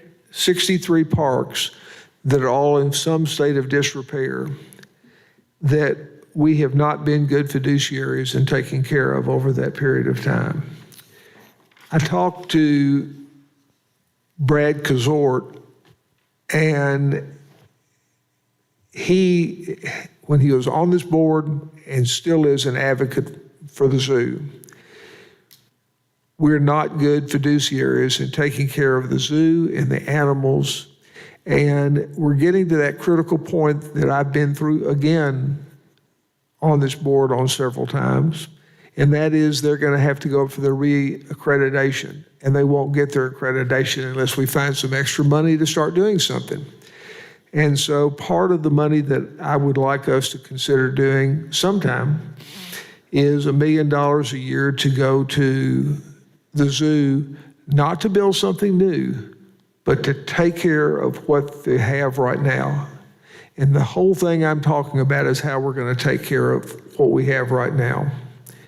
So if we took $4 million a year and we fixed up the community centers, we fixed up the parks, we did minor improvements, and we got the zoo back up where it should be as far as ground zero and taking care of its facilities and its animals, then I think we could be proud of what we have in the city. The next thing is public safety. Director Wright and the mayor and Jay Barth, when he were here, were all very active in wanting to have fact-based programming in what's going on.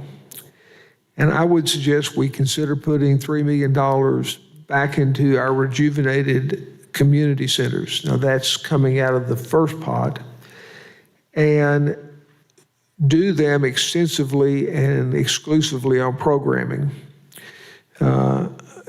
Doris, again, when I was out there for 3 days, brought up the fact that she's got a nice community center, but there's no money for programming. There's no money for how we take care of things. And as we talked about the emergency money for PIT, it dawned on me that we have community centers where if we start doing part of the things we do in PIT and learn how to do them, we're not looking at what I've done since we started PID with Les Hollingsworth. And that is we do a program for 2 or 3 years, and then we think, well, maybe it works, or maybe it doesn't work, or they go off the radar screen, and then we do something else.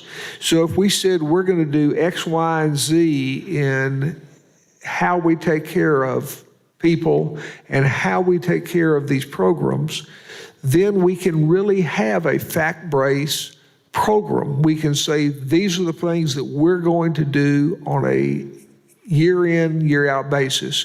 And if they're really working, then Kathy Webb and her group can come back and say, well, we need to put a little bit more money in that. And the rest of the money we can put into things that we don't do well, where you're talking about maybe domestic abuse or reentry programs or things like that.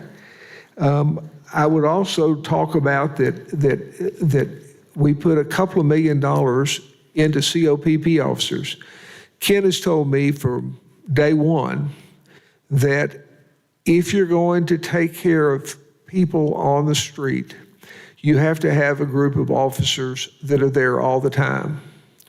Now, Luke Moore, to give you an example, Luke Moore, as a 9th grader at Central, made the all-conference team.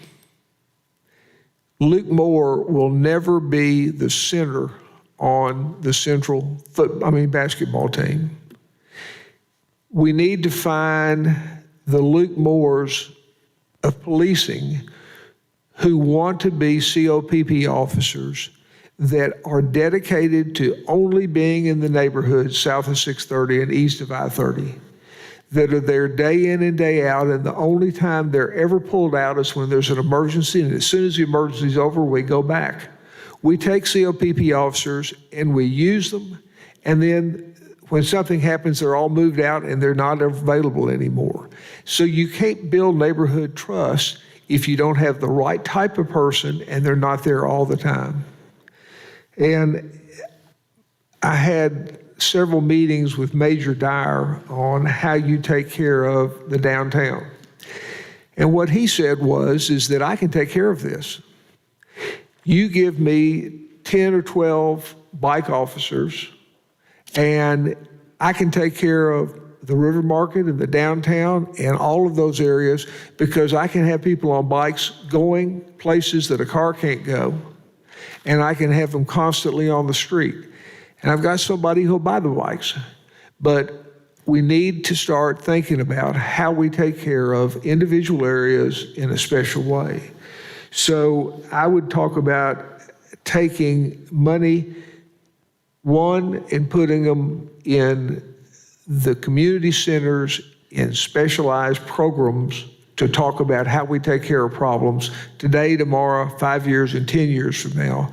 Learn from how we do things, learn from our mistakes, take the mayor's reading programs, take those sort of things, and use the community centers on a daily basis. Saturday, I was at the Dunbar Community Center looking at where we're going to put a piece of sculpture. And I looked around and I looked on the door and they're closed. This was Saturday at 2 o'clock or 1 o'clock. So we talk about we have a problem. We need to get kids involved in things. Doris does that. And we have a community center right there. There's a great community center with a great ballpark and 2 tennis courts and a soccer field out there and a field that no telling what you could do. And you have Dunbar Gardens right next door that people are working in, and we're closed.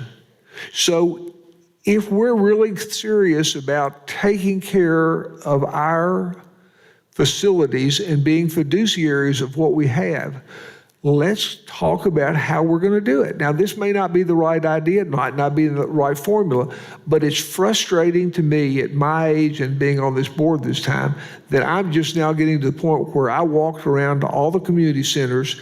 Yours is open, but the other ones, we don't, so we talk about we need something for kids to do, but we don't open the centers. Doesn't make much sense to me. The next thing is that as our Jay told us last week, Cheshire, we have 2 engines that we need to be driving for economic development. And one is the port, and one is the tech park. The tech park is full. They've got a plan for $8 or $10 million to redo the old building right on Capitol and Main Street, to go ahead and start doing it, to put wet labs in there. So I would give Brian Day another $2 million a year for 10 years, and I would give the tech park $2 million for 10 years so that we can start building jobs for all people, not just Amazon, but high-tech jobs where they're reinvesting in our community and staying in our community. And then lastly, I would put in $4 million to assure the viability of our museums. I'd put $500,000 in the Museum of Discovery and the MacArthur Museum. Both of them are city-owned facilities. The Museum of Discovery is the only STEM museum. MacArthur Museum is important in the park, and we've put money into it to get it back up to a basic level out of the money we did on the 2 cents tax. And the last thing is that none of us yet understand what's going to happen when the new and imagined Arts Center comes into play, I guess this fall. We have had in the past an agreement where we take care of the grounds of this building. But if we don't talk about putting money into this on a yearly basis to go along with what they're making on exhibits and things like that and what the foundation's putting in, then we're going to have spent a lot of money inappropriately. Please remember that this board, at least I voted, to ask the A&P to have a 2 cent tax to put in $30 million for this facility. And privately, individuals in this city have raised over $100 million to go into this facility. This will not only stabilize neighborhoods that Virgil wants to make sure are stabilized, but it will offer opportunities for tourism and people to be here. Some of us were on the board when the Clinton Library was opened. And if you were able to go back and track what that's meant economically and pride for our city since it's opened, the amount of money that we put into that and the amount of money that is generated is minuscule. So I would talk about putting $300 million a year, hopefully to be matched by the museum, to make this the crown jewel of our park system. I was out last week with the mayor and Cappy, where we put in a park that Sharon Priest has been working on for 5 years for wheelchair availability. We've got a great dog park there. We've got a great facility there. And if we can pull off a couple of other things that we're talking about that are really on the edge, we will have a park system that stretches from 9th Street to the areas where to the 2nd to 3rd Street, all the way to the Clinton Library, to Riverfront Park. All of those things will make Little Rock into a completely different area. But we have to start talking about how we're going to pay for it and what we're going to do. And none of these things are things that we don't already have the opportunity to improve. None of these things are opportunities that were not fiduciaries already for. Unless you take away the fire trucks, which we have to have if we're going to keep our rating. So those would be the suggestions in the general areas that, as we discuss everything else, I'd love for us to discuss and think about. And as I said, timing is everything, and usually my timing is pretty bad. There's nothing like having $5 a gallon gas and having a war in Europe to make people not want to talk about this sort of thing. But these are issues that I think we have to address, because these are our properties. These are the items that we're fiduciaries for. These are the items that we need to be taking care of. And if we just continue to do, we'll take care of this park this year and this park 20 years from now, we're never going to get the city where we should have it, in my opinion. So I would put that on the table, and Bruce can give his discussion, and then maybe later on we can talk about all this together. And Director Pierce, I do just want to clarify, I think you meant $3 million and not $300 million for the Arts Center. Yeah, $3 million, I'm sorry, yeah. It's a slight miss. It needs a lot of money, but not $300 million. It's close. I'm sure they'd take it, but. Director Wright. Thank you, Mayor. Director Computers, I heard a lot of things that you said that I agree with. And I also agree that the timing is horrible. But I do have a lot of concerns regarding how we do things, especially in our Parks Department. And as you say, facilities are closed on the weekend. That's when parents are off work and can be out with their kids. I've always been concerned about that. That's why West Central stays open on Saturdays. I don't know how much longer that's going to be the case, but I would need a lot more specificity when it comes down to what we were going to do in these community centers. Right now, we don't have a parks director. I don't know if they're following this plan that we paid so much money for, which I didn't vote for because I thought it was thrown together. I don't know if we put this on a ballot and along with the millage, if it would kill the millage. And I need streets done. I need sidewalks. I need drainage. And I have people complaining about the community center because the ball fields are so run down and everything. And they just feel like it's been neglected, and some things could have been done within the budgetary constraints that we currently have if we had done something, say, one field a year. But the decisions that were made are not board decisions. Those were at the administrative level. So no matter how many times I asked, it never happened.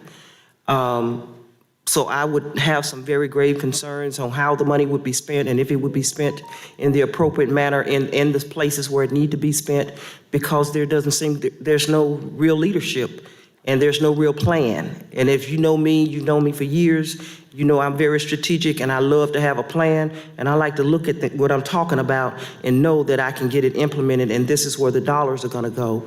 So before I could even talk to my constituents about it, I would have to be able to assure them that it's going to be spent in the appropriate way. And at this present time, I don't feel that I can do that. And I'm not asking you to. All I'm saying to you is, here's what you taught me, and here's what you taught me. You said everything correctly. And I know in my heart that we're not doing the right thing right now. Right. So there is no specific on this, because I can't tell you if there would be $1,000 spent on a ball field or $10,000. I don't know. But I know we have to develop something to do it. And I also know that timing is everything. And this is probably the worst time in the world that any dumb person like me would ever bring something up like this. But we're getting ready to talk about how we're going to ask people to spend a lot of money on different things.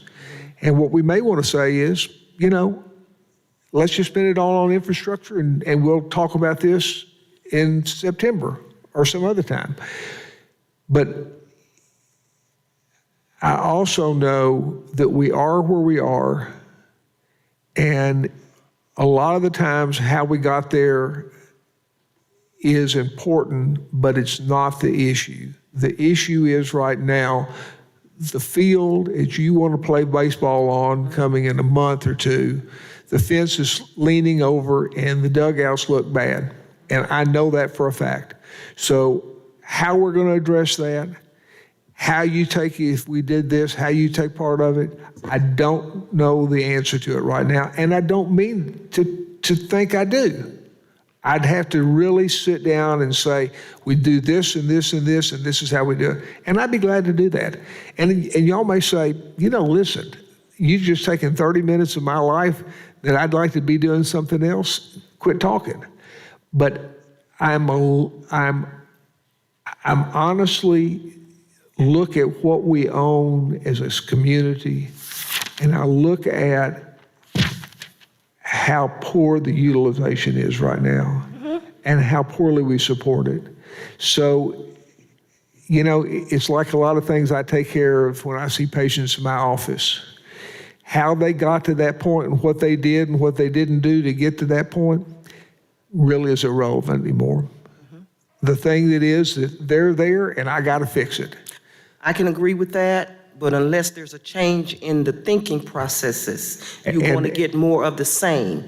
I agree with you. Your patients have to be willing to follow your advice and do what you instruct them to do or guide them into doing. And if that mentality is, well, we don't want to work on Saturday, so we're not going to open, even though that's when parents are off work and can be with their kids, that's not going to change. Well, I have, at least I look at most glasses as half full that we can figure out how to do it. And that's just I'm an old man and I'm an optimist. And, I'm near the end of the time I'm going to be doing this.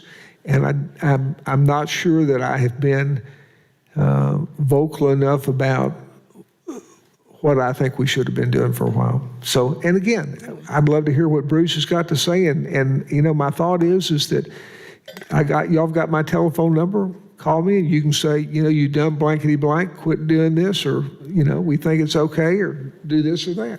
So I'm not asking anybody to do anything tonight other than listen to me, and I appreciate you doing that. Director Richardson. I'm sorry, man. I had to take my hand back down. I thought I took it down. Director Miller. Thank you, Mayor. I want to express my appreciation for Director Compuris putting this together and knowing that he was going to take some hits about it, but I appreciate the fact that you put something together at least we can take a look at. Obviously, I support community centers being open. The Dunbar certainly needs to be open, as well as all of our community centers, and so that's something that I'm certainly supportive of. But I also look at how are we dealing with the funds that we have right now. We have about $1.2 million of ARPA money that we didn't spend from last year that we're carrying over to this year. In May, we're going to get another $18+ million of ARPA money. We're going to get about $20 million of funds that we have not decided where that money is going to be spent. And so I am anxious to have discussions about where those funds are going to be allocated, because I believe they can address some of these things. But I too have some concerns about putting too much before the electorate. I'm really looking forward to the discussion about the millage, because that's something that people are paying right now. It's not going to be an increase to them, but they're paying that. And so we need to, later on, I'm looking forward to that discussion. But certainly this discussion I think is relevant, but we have about $20 million that we have not appropriated in any way. That will be coming up. I know we have 1.2 that's being carried over. Plus, I don't know how much in general fund money is being carried over from last year. You add that to the mix. We have some funds. We need to figure out how we want to spend those funds.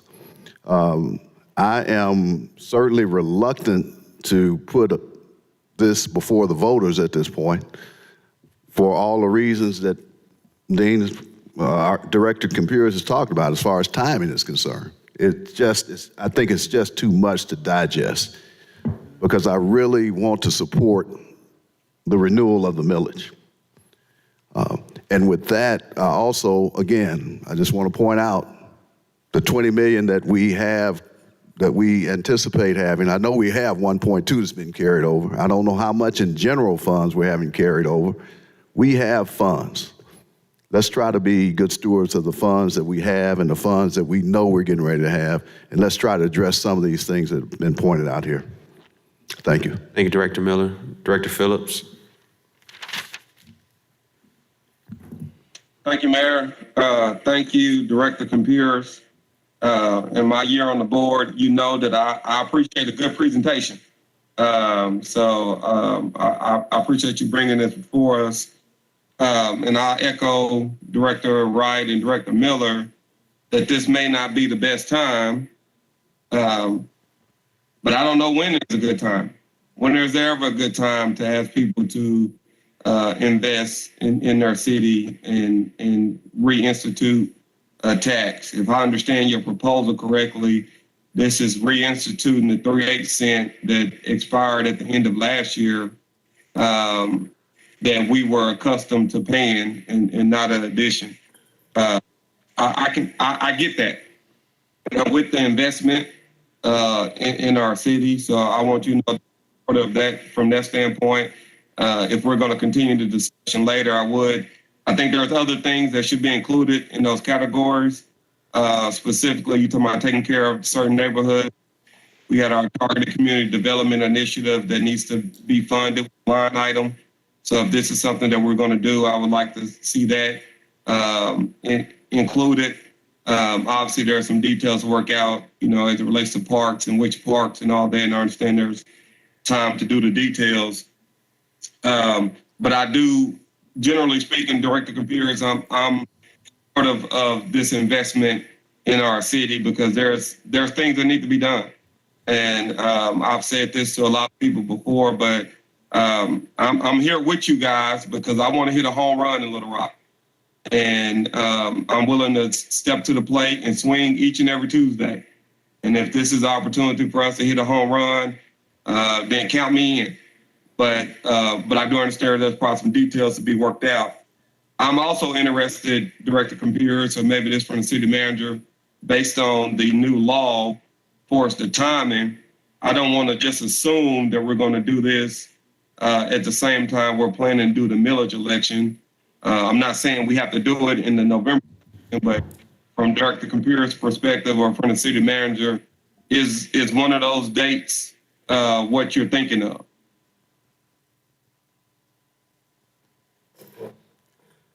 I've got nothing specific, Antoine.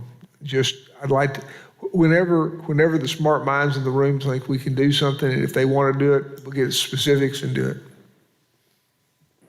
Okay. Well, I think that's important as it relates to the timing. But generally speaking, I want to knock it out the park, Director Compeers. So if that's what you want to do, I'll have that conversation with you, and we can tinker with the conversation about the details. But if we're just having a general discussion and you want to know how we feel about this, you know how I feel that I'm with the investment in our city. Thank you, Mayor. Director Wyrick. Thank you, Mayor. Director Compuris, Dr. Compuris, thank you for putting this together. So many things that are in here we have talked about from a neighborhood standpoint for years and years and years. Public safety, infrastructure, our parks.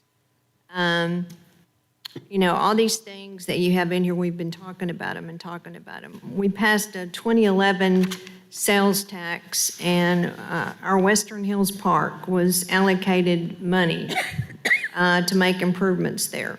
And then we got a matching grant for it. Remember, this is 2011 when we passed the sales tax, and then we got a matching grant 3 or 4 years ago, Bruce, I'm not sure. But we're just now going to break ground on Saturday from 2011. Now, I know you got to build up those funds through the years, so you have enough money. But that was a park that was promised back in 2011 that we'd make improvements to. This Saturday, March 19th, we're finally going to break ground. That speaks to what Doris was saying earlier. If we decided that we wanted to try to go to the public to get this done, which I think the timing is not right. We've got a potential war coming on. I don't want to say we've got one, but it's very much concern. We just got through a pandemic. Hopefully, we're at the tail end of that. People are paying $4 and $5 at the gas pumps. Groceries are high. There's a lot of reasons why it would be inappropriate at this day and time to go to ask for additional money. But I'm concerned about the fact that if we went to the people and we promised them we're going to do this, this, this, and this, that we could actually follow through.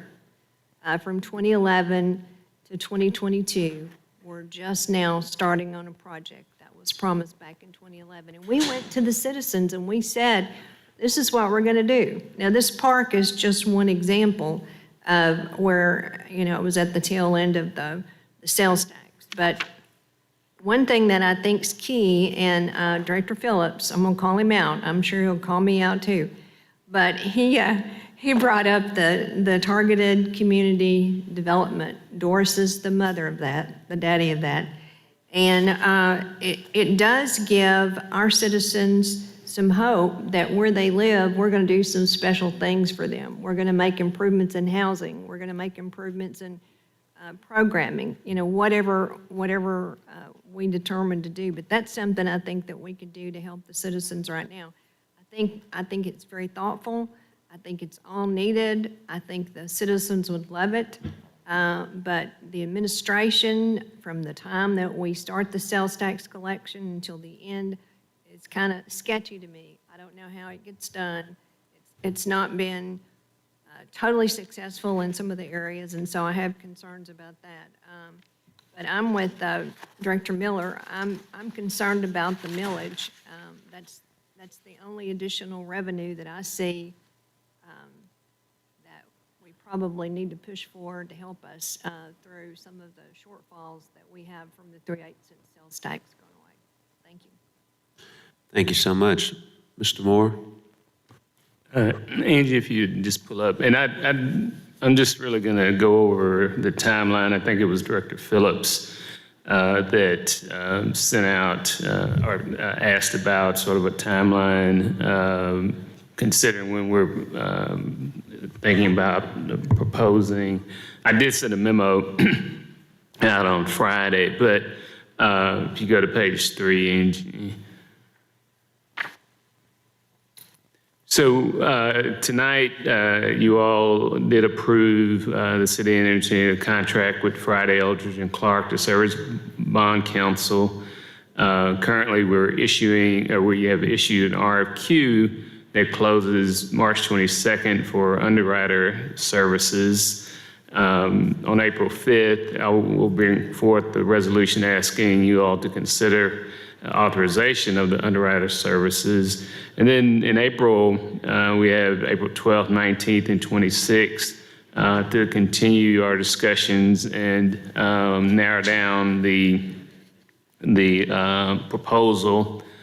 And then on page 4, again, state law limits, as I've talked about, the 4 possible dates. And we have discussed the April 9th date as an option. Per state law, if the August date is chosen, then we would need to have an ordinance passed and filed with the county clerk by May 31st. And then just outline there are 2 meetings in May, and obviously we could have a special call meeting if needed. But I just wanted to spend a little time going over the memorandum that was sent out and just answer any questions that you all might have based on the last discussion. But the next discussion would be at the next agenda meeting in March 29th. And that's all I have. All right. Any more questions? Yes, Mayor, I do have. Director Wright? I know we are proud of the fact that we have 63 parks, but I would like us to consider the question of, do we need 63 parks? And I don't think so. I don't think we're going to ever have enough money to maintain 63 parks. And we might ought to consider divesting of some of those parks. Don't know how we would do that, but I'm just saying, for a city this of 200,000 people to have that many parks that we can't maintain, that may be a thought that we might want to consider at some point. Also, my other question, Mayor, is August the only date that we can hold this election? Is there not another date? Because I do want to have community meetings to let the people, to hear from them as to what they actually want. There are, we're probably considering the 7-day timeframe. I don't think we would make the May deadline for the May primary. And then there's August, and then there'd be the general election in November. So we could do the general election? That's obviously a possibility. I would hesitate there. One, you have major statewide races, major county races, major city races, and I'd really be afraid that our message about the bond issue might not be heard as much as, we can't compete on the advertisements that will be going on, and so that's obviously it's the board's decision, but the last 2 dates would be August and or November. Okay, thank you. Mayor, I have one other thing, just as a reminder, maybe this for our city manager. Back in the fall, we had a presentation from, I think, Rick Campbell and the group that encouraged the board to have a retreat. And I know that we put that all to the side because of rising cases, but I'd like to put that back on the city managers because I still think it's important for us to engage in that manner. So if you can add that to your agenda, city manager, appreciate it. Yes, sir. That's all I have, Mayor. All right, and we still have citizen communication. Just want to make sure board members are aware. Vice Mayor Hines. Thank you. Bruce, I just I had to step out of our meeting last week early, so I didn't get to stay for the discussion. I definitely think addressing our municipal court facility is going to be important. I know there was a lot of discussion. We made a commitment in our previous sales tax proposal to do that. So I think the size and scope of it, I think, needs to be fleshed out based on the fact that we were going to do that as a joint facility with the police department and the courts. But, and I guess I misunderstood that. I thought with the new police headquarters we were building, the property room was going to move over there. So that was something that I got lost in the shuffle. But I think just some scope of that. I know you got hired, and talking to some of our district court judges in the last couple of days, I think they're not looking for the Taj Mahal. They don't need a federal courthouse. They just need some facilities that are functional and safe and have good ventilation and are not 60 years old. So, I think the only other addition, the port expansion money, I think is good. And I think just kind of getting some numbers and I think we probably, the framework's good. I think we just need to put some actual dollars to it. And I guess that'll come after we talk with bond counsel, correct? So Underwriters, correct. yeah. Speed is of the essence, and I would have liked to, based on the presentation you just handed out, I would have liked to try to done this in May, but it just doesn't look like we have enough ramp-up time to do it. And I agree, we don't need to be running it into the general as much as some of my constituents would be upset we're having a special election. But I think the onus on this is if we tell the story right and we haven't given too many items, I think this is still less than what we did. I know it's not as simple as we did, 10 years ago, but it's simpler than it was the time before that. So that's kind of just my thoughts on the takedown. And as to Director comparison, the sales tax, I think we can hopefully, I know the city can't pay for polling, but maybe we can find some folks in the community that can ask that question, because I think the big question to me is I don't want to jeopardize one because of the other. And even though it's essentially renewing a tax that was sunsetted, I think the ramp time is short. And I think my feeling is we've got a good chance on the millage. I just don't want to convolute it and get it too confused. So, and some more fleshing out of your numbers. I'd love, me, I like spreadsheets. So if you give me those numbers in a spreadsheet where I can slice them, dice them, and fillet them, that'd make me happy. Thank you. Director Miller's your hand still up? Yes. Yeah, thank you, Mayor. Just one quick comment, and I want to address this to our city manager just to make sure that when we are gathering information about what we can do or what we'd like to see done as it relates to the millage, I have, and I'm sure you have, neighborhood action plans. I have one from the Wright Avenue Neighborhood Association. I have one from the South End Neighborhood Group. We even have the information now from the Targeted Community Development Initiative that has 2 areas in Ward 1. So I'm sensitive to what Director Wright has made reference to a couple of times about getting citizen input. We have some citizen action plans. At least, I have at least a couple. And I want to make sure that we take a look at those because as it relates to what the citizens want, they've spoken as it relates to those action plans. So I don't want our citizens to feel, these neighborhoods to feel they've done all this work to present these action plans to us and then we don't make reference to them in any kind of way. I want to make sure we acknowledge that we have them and we have looked at those, and it would be nice if we get to this point where we are deciding what we want to do, if we agree to all that the residents, these neighborhood associations can see that we took their action plans to heart and we just didn't overlook them. That's what I want to say, Mayor. Thank you. Thank you so much. Director Phillips, your hand's still up?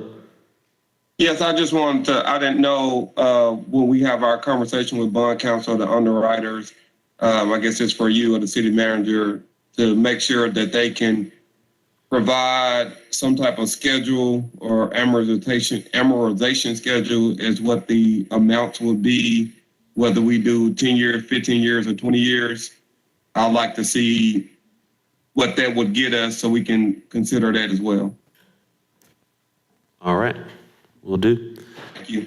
We'll now transition to citizens' communication. We have one item from Mr. Reverend Johnny Hassan.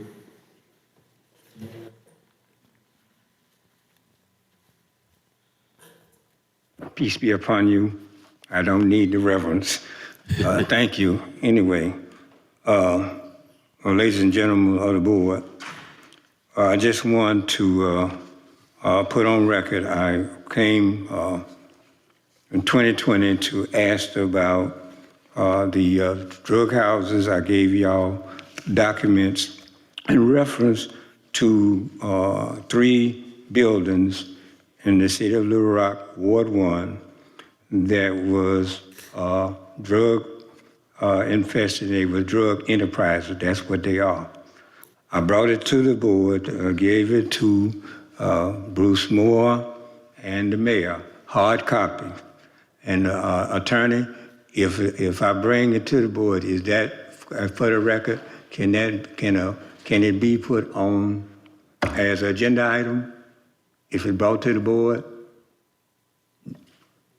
as any citizens' information, if it's brought to the board, can that qualify for agenda item? Well, I mean, it can.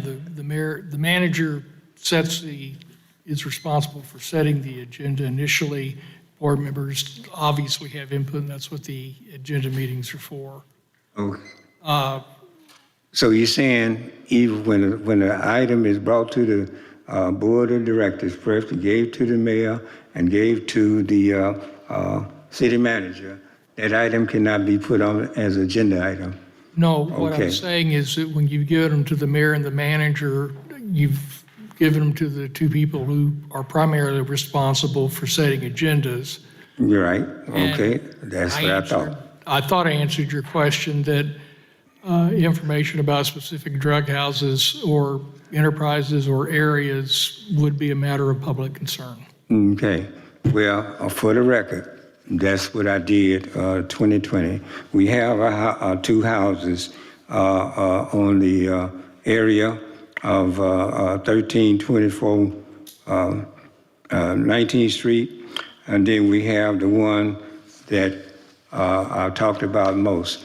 We had 5 homicides in the last 3 years in this particular area within a 5-block radius, okay? And we also turned in documents of the license plates and all of that tags of individuals that have done investigation on. My point is, at this point, the police chief and I turned in other information documenting the activities, the addresses, and all of the individuals there that has been involved in these drug enterprises. And my point is that the Lewis Wilson, who is running the enterprise, is working for one of the persons, Kendall Broadway Hassan. Now, when I said that, the chief called me and assigned me an officer, right?